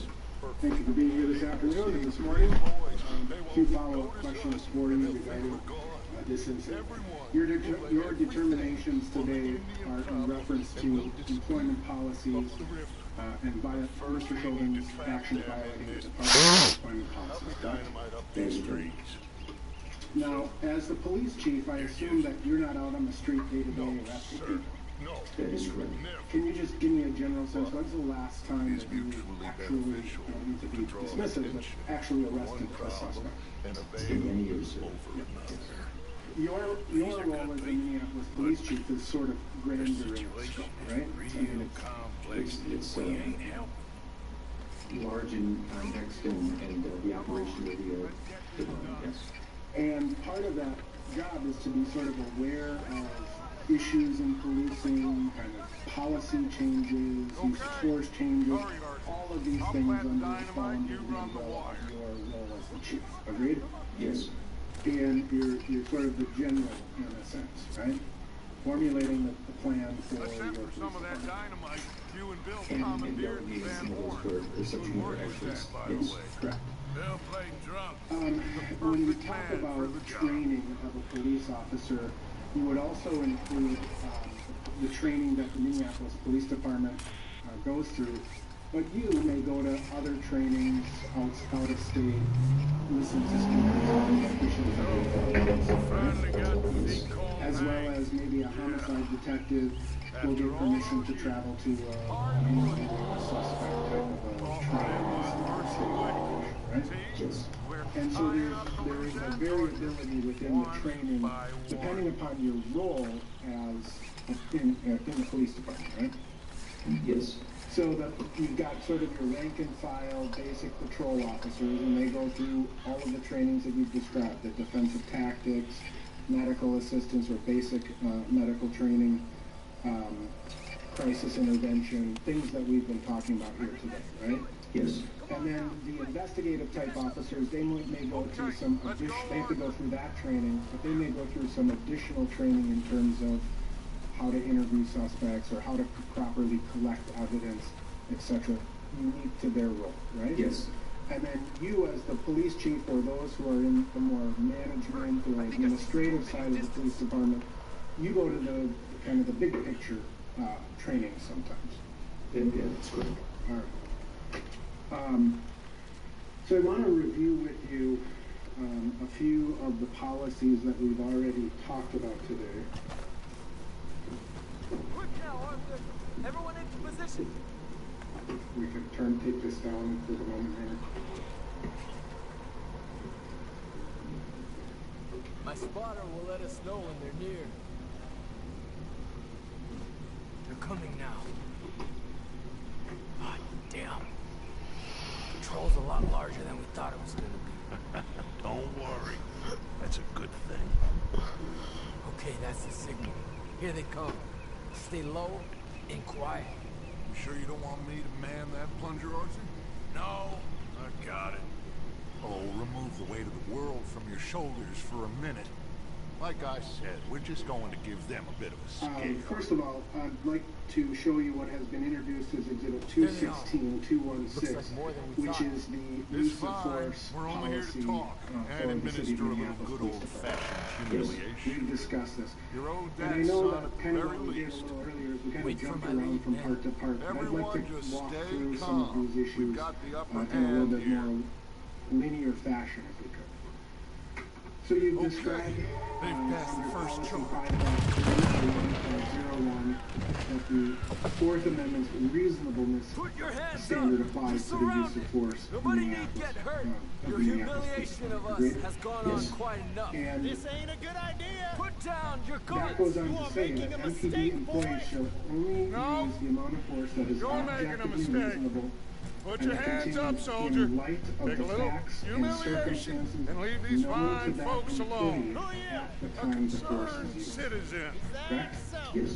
So the reasonableness standard, or the objectively reasonable standard, applies to facts and circumstances that are known by the officer. Time out. Be back. Correct? Yes. Now, 5-302 gives some definitions in terms of the use of force, and it differentiates between active aggression and active resistance. Can you describe the difference between active aggression and active resistance? Active aggression, behavior initiated by the subject that may or may not be in response to police efforts to bring the person into custody or control. The active aggression, when presenting behaviors that constitute an assault, or in the circumstances reasonably indicate that an assault or an injury to any person is likely to occur at any moment. That's for active aggression. Yep, let me just stop you there. That's active aggression. So that's where a suspect is essentially fighting with a police officer or doing something that is aggressive, behaviorally speaking. Agreed? Yes. And that is aggressive in its nature. Yes. Now, can you read active resistance? Active resistance is a response to police efforts to bring a person into custody or control for detainment or arrest.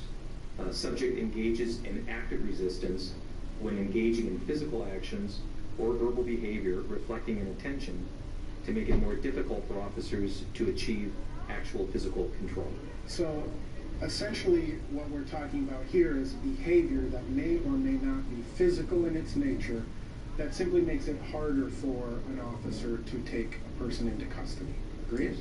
And sometimes that is maybe not trying to punch the officer, but pulling away or hiding his arms or doing something that just makes it more difficult physically, right? Yes.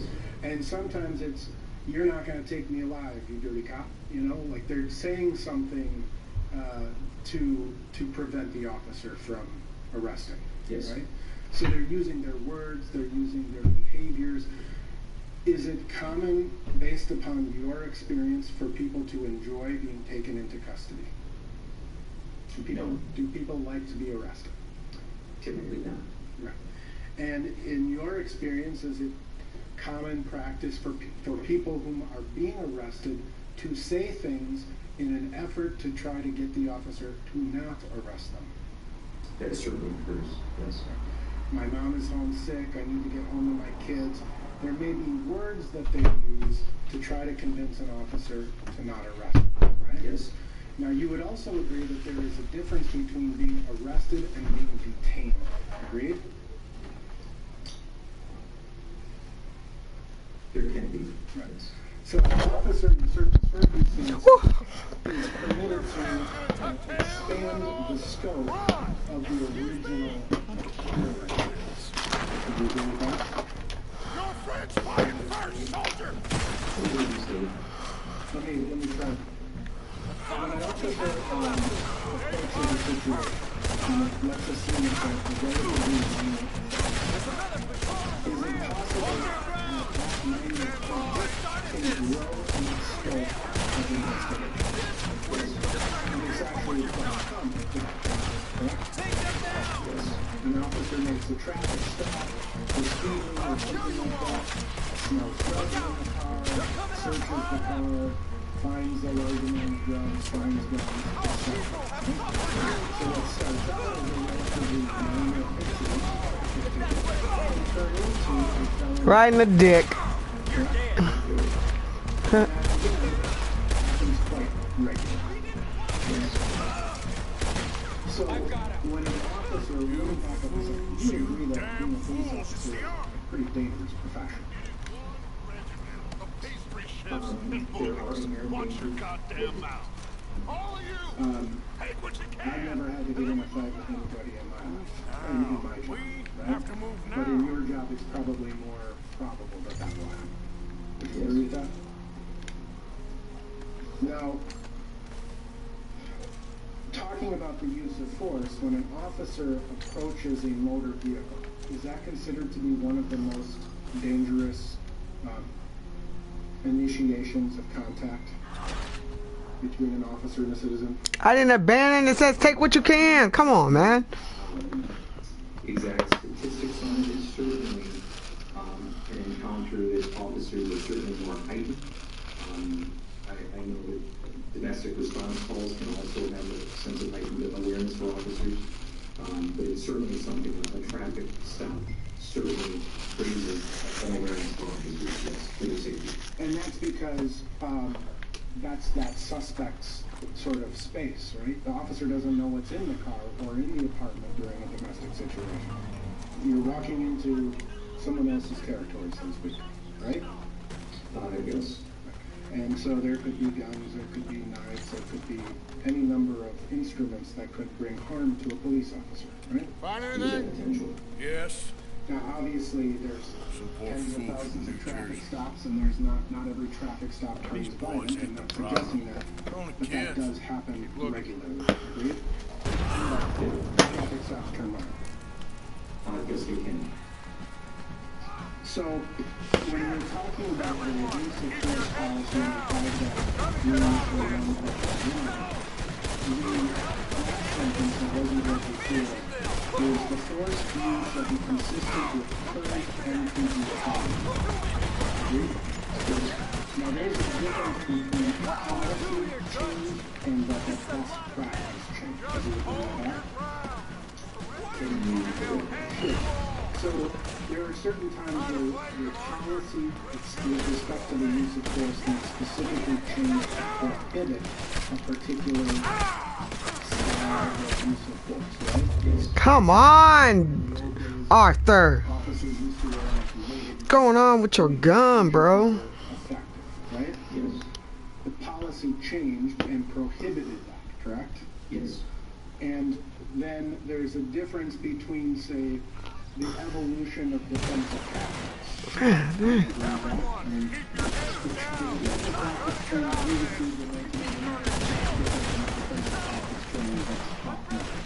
Yes.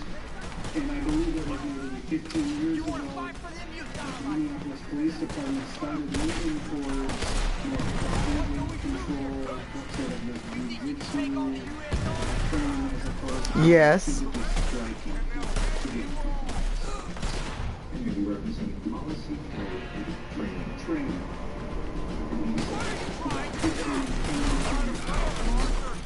And that was sort of highlighting the evolution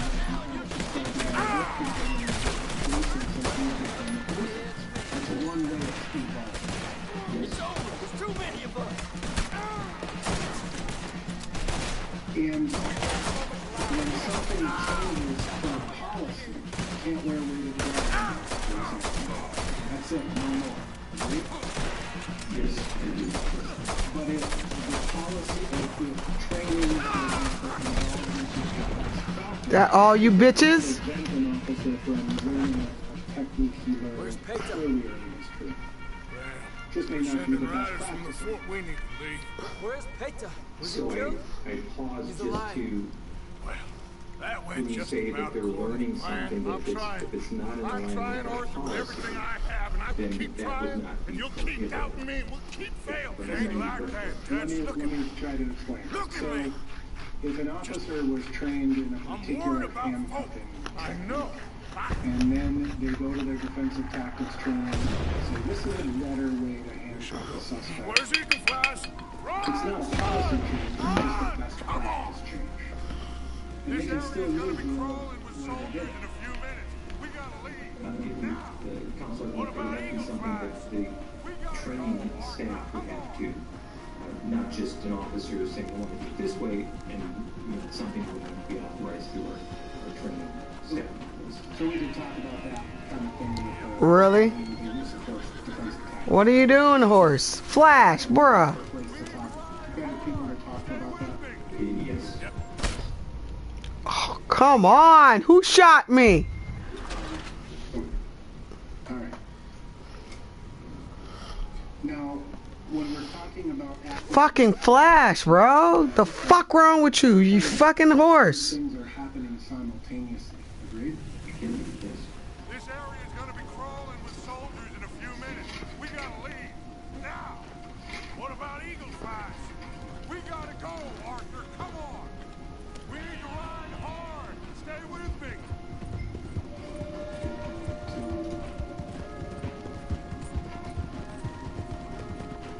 So now we were talking then about, again, the Graham versus Connor case and how that is incorporated into the Minneapolis Police Department policy.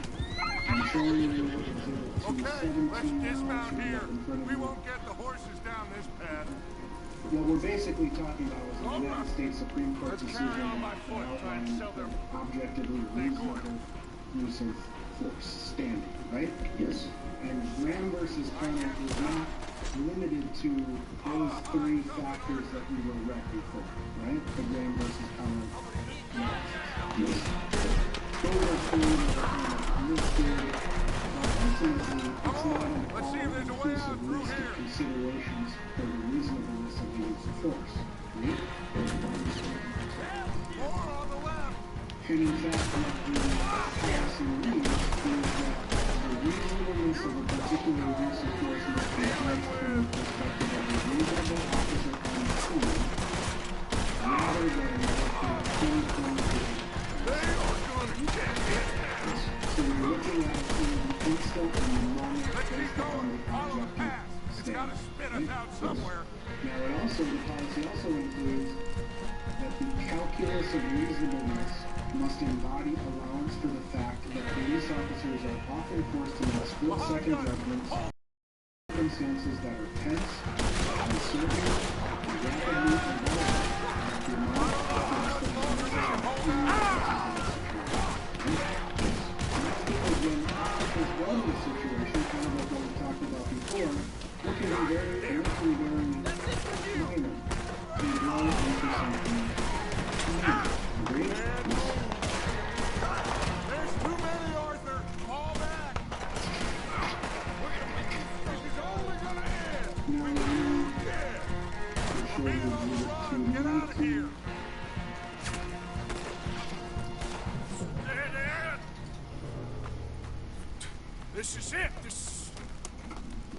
You read part of 5-304, which is threatening the use of force and de-escalation. I want to talk to you a little bit about de-escalation. I said put your damn hands up! Okay. Okay. Have you heard the term sometimes you have to escalate to de-escalate? You ever heard that phrase? So in here we talk about, or the policy talks about, keep them hands up and come here. That officers shall consider verbally announcing their intent to use force, including displaying an authorized weapon as a threat of force. Right? So sometimes an officer has to take out his gun, say, hey, that's a use of force in that instance, right? Yes. And if you don't listen to me, I'm going to use force. It's a pretty clear indication that force could be used when you have a gun pointing at you. Do you agree with that? Yes. But other things such as chemical irritants, tasers, it's not limited to just a firearm. That's my friend. Yes. And so sometimes what an officer has to do is command the presence. Right? They have to take control of the situation. Oh Lord, why is everybody see that? Now, it's waste. You can't fight nature, Captain. You can't fight change. You can't fight gravity.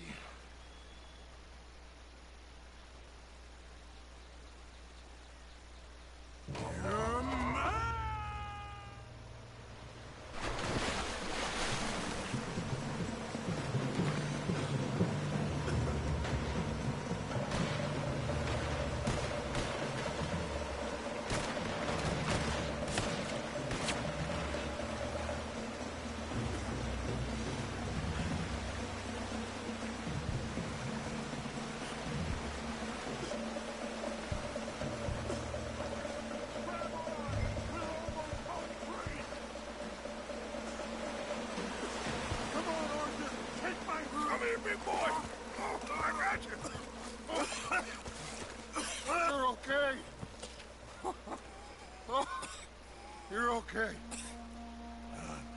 What a mess. I know, but a mess is what we need. Oh, we just escaped from chaos. Eagle flies must have been taken. Taken or killed? Well, we can't go find out. No, not now. Charles, we'll send him. Where is he? He's probably back in camp. Let's split up. I'll go tell him. You rest up, then go meet him up at the reservation. We are gonna make it, brother. I can feel it. Faith, Arthur. Have faith.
Arthur. Hello, Charles. Thank you for coming. Of course. The chief, he's very... Maybe you could speak to him? Yes, why I came. He's in his tent. Sure. I'll wait for you here.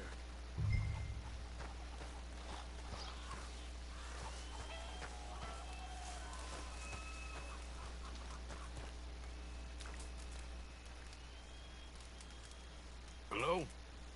Come in. Mr. Morgan, I'm so glad you could make it. How are you? My son. My son is foolish, but he's still my son. I know your son. A little. He's very brave. Very angry. He's mean.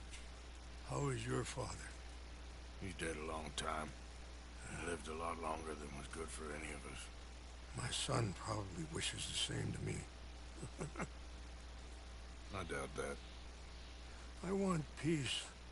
I need my people to be safe. All my life I've tried to bring peace. But I love my son.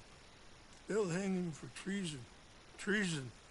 He is the chief son of a proud nation. How could he commit treason? People who have lied to my people for 100 years or more, that's treason. What should I do? I don't think there's much chance reasoning with Colonel Favors. No. Than any chance we had. Your friend, Mr. Vanderlyn, has ensured relations between us and the Army are worse than any point in the last 5 years. I'm sure he means well. But matters are more complex than he understands.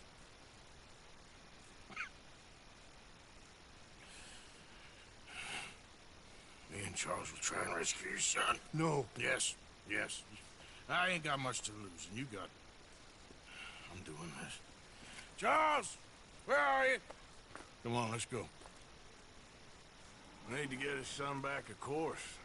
Just ain't sure how. I've been working on that. I think there's a way. Follow me. They say this is war, and we must not lose. They don't see.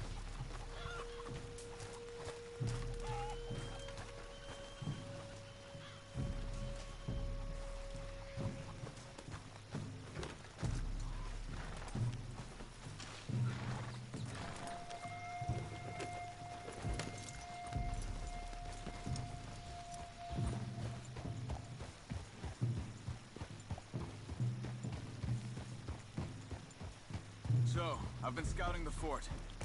The army are patrolling all the main roads and bridges in and out, but if we can get the horses across the river, I found a route that should get us in fairly close. If we wait until late enough, there's a place we should be able to sneak in around the back. Okay, whatever you think.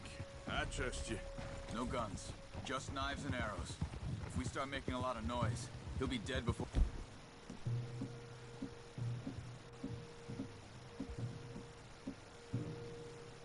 we get close to him. Okay. I left 2 canoes downriver, in case we need another way out of there. Okay, good.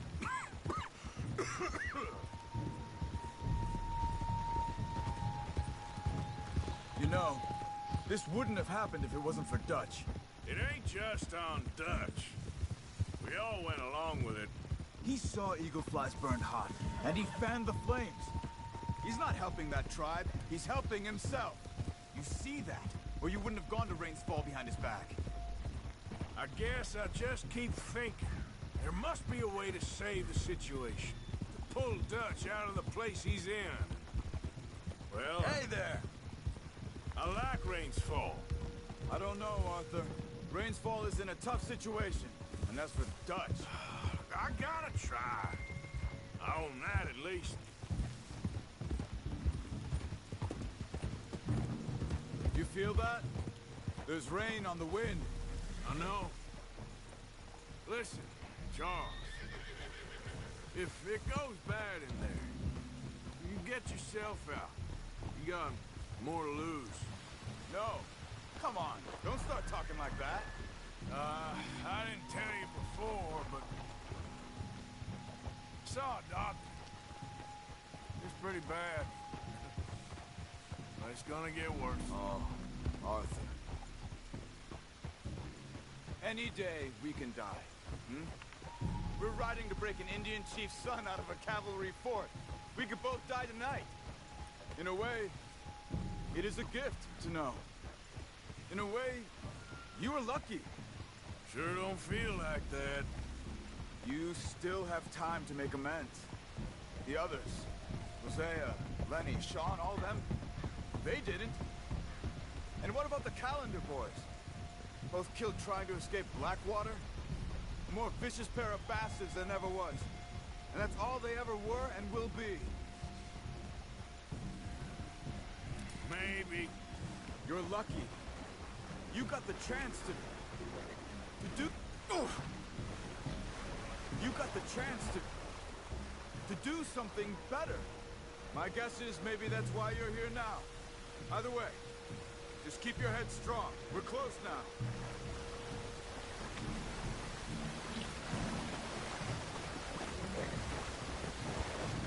Are you all right? Yeah, I think so. That current's strong. Up here. Follow me. You were right about the damn rain. Mm-hmm. Yeah. But might help us with sneaking in there. The Rain's Fall told me there was some retaliation after the meeting with Colonel Favors. Some women were taken. Elders beaten. Bastards. What are you doing? Yeah. This isn't gonna be nice.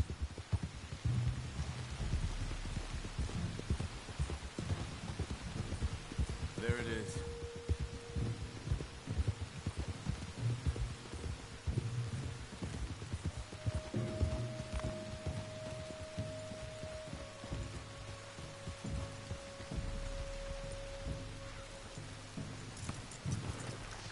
All right. This should be fun. Let's get ourselves hidden and wait till it gets dark. Over here.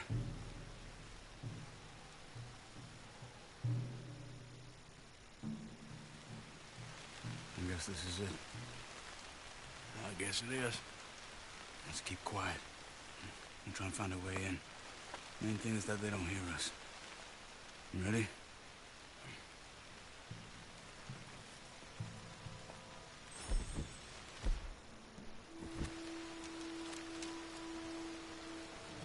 Patrol group. Hopefully we'll be in and out before they can come back around.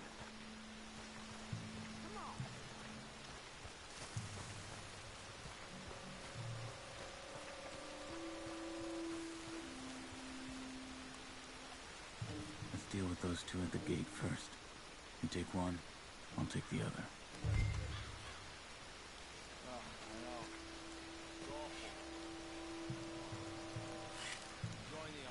Now, come on.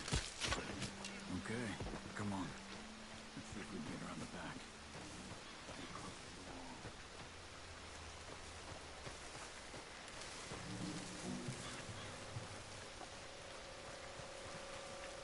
Careful.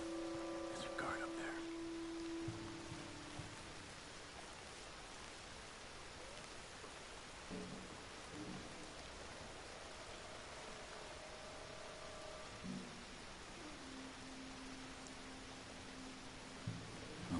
Let's go.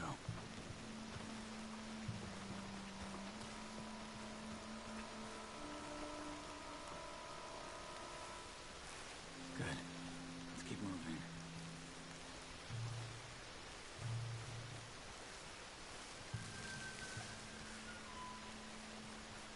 Wait there. Slow. You got two more ahead. One down here, one up in the tower. Let's take one each again.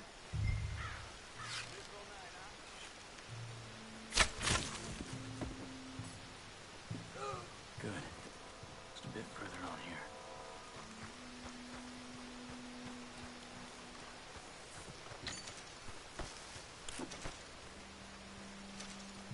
This is the spot.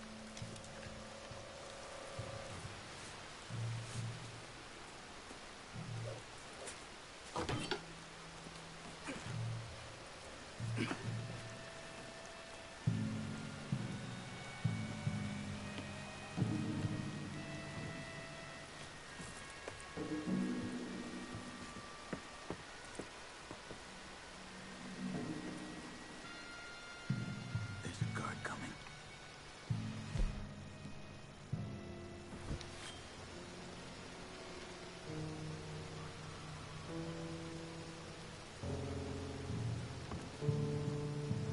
You deal with him.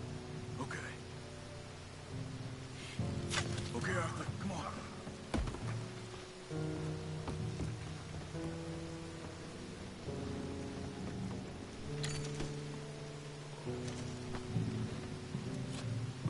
Shit.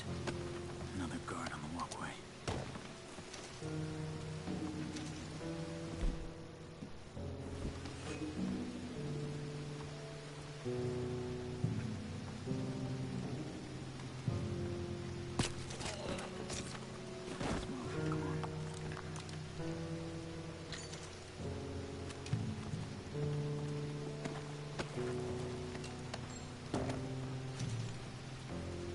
Careful.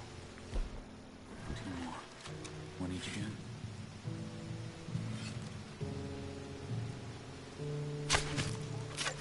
Good work. Come on.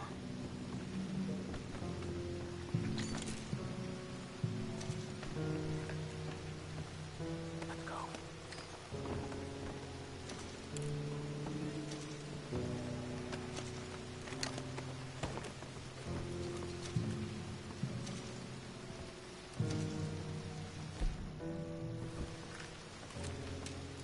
Wait. I'll make sure the tower's clear.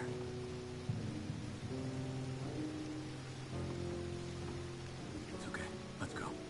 There's a guard out front. You take him. I'll cover back there.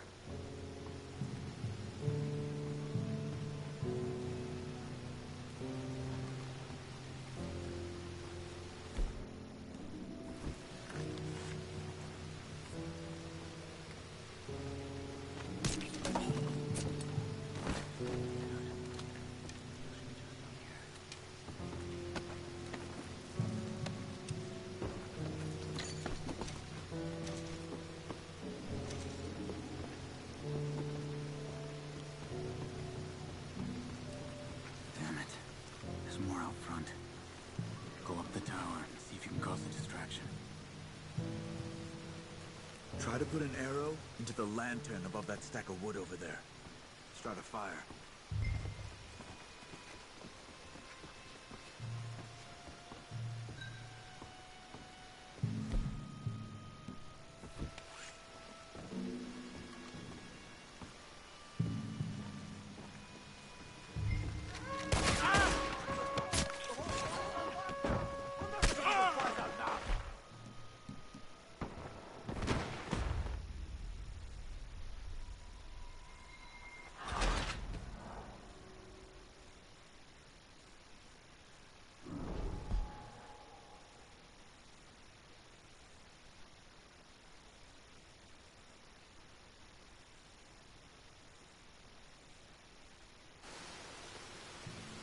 Damn it. There's more out front. Go up the top. See if you can cause a distraction.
down here.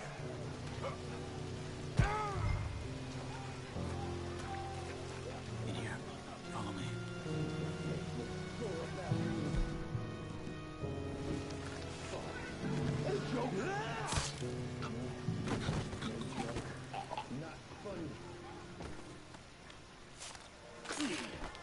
Arthur Morgan? Charles? Is that you? Got him.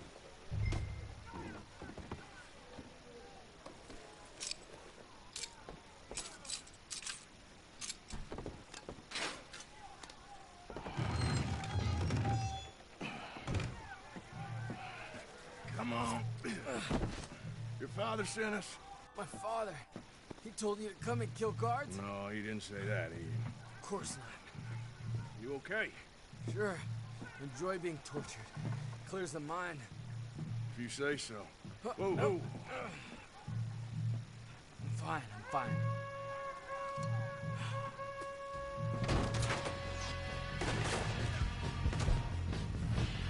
Damn it! I'll have to shoot our way out.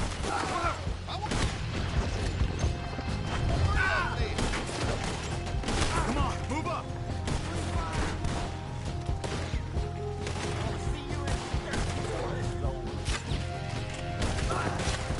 They got the chief's son! Watch yourselves! More up ahead!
Current strong.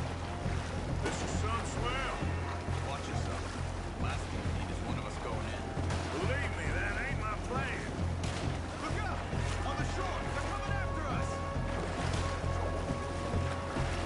On the left! Another one, right! Are you alright? I'm fine. Give me a gun. I can help you. Just keep your head down.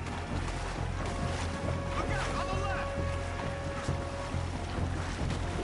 You're done. We need to get as far away from the fort as possible. Look right! Ah!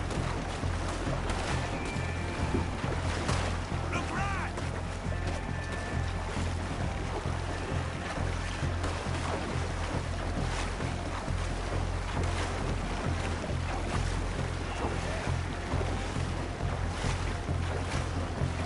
Get ready for more trouble up ahead.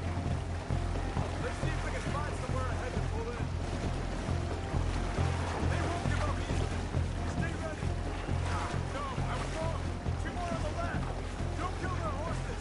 We can use them to ride out of here. I don't see any more of them. Let's get over to the shore.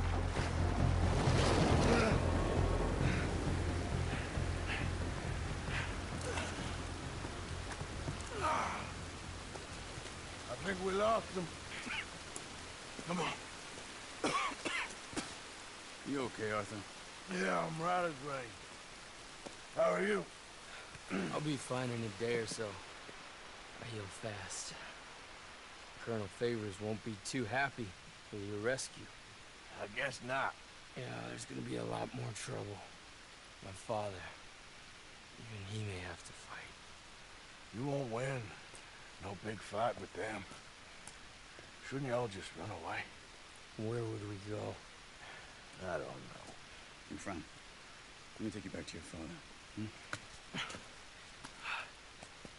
Thank you. Don't mention it. Yeah.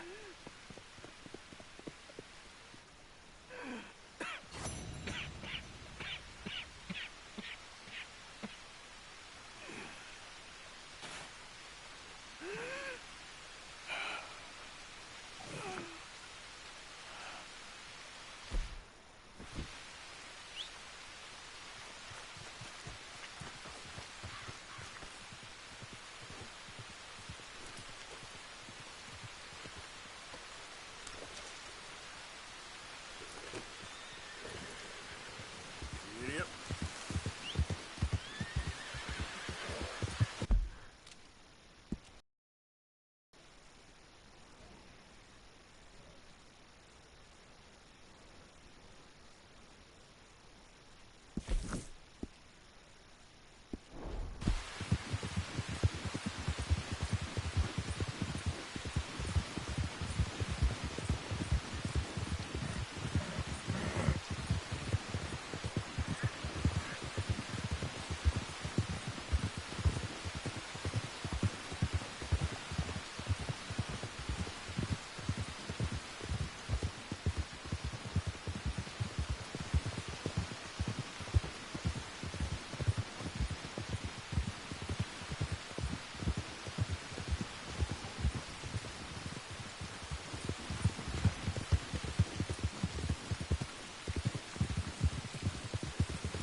I'll let you shop. But any funny business and you're out of here. I'm not looking to get hurt again. Afraid I ain't got any spare stalls for you.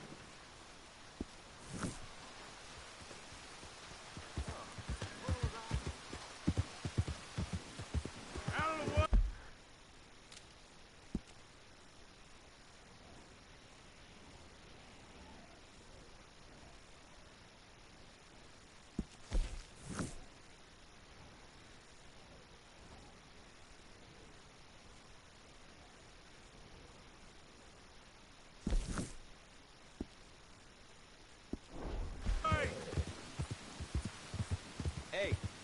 Get moving.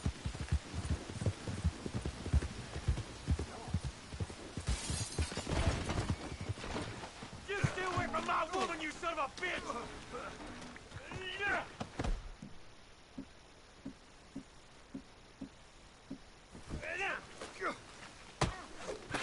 Got you now.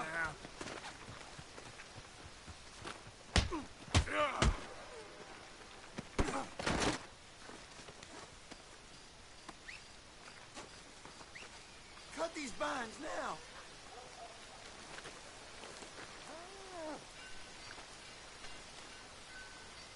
Someone, help me!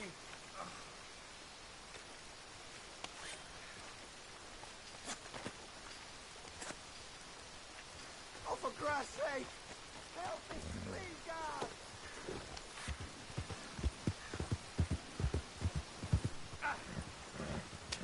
Hey, careful.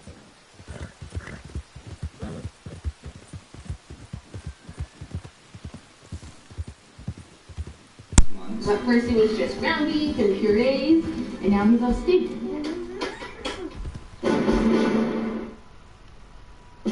Who is USAA made for? It's made for him, a veteran who honorably served. And it's made for her. She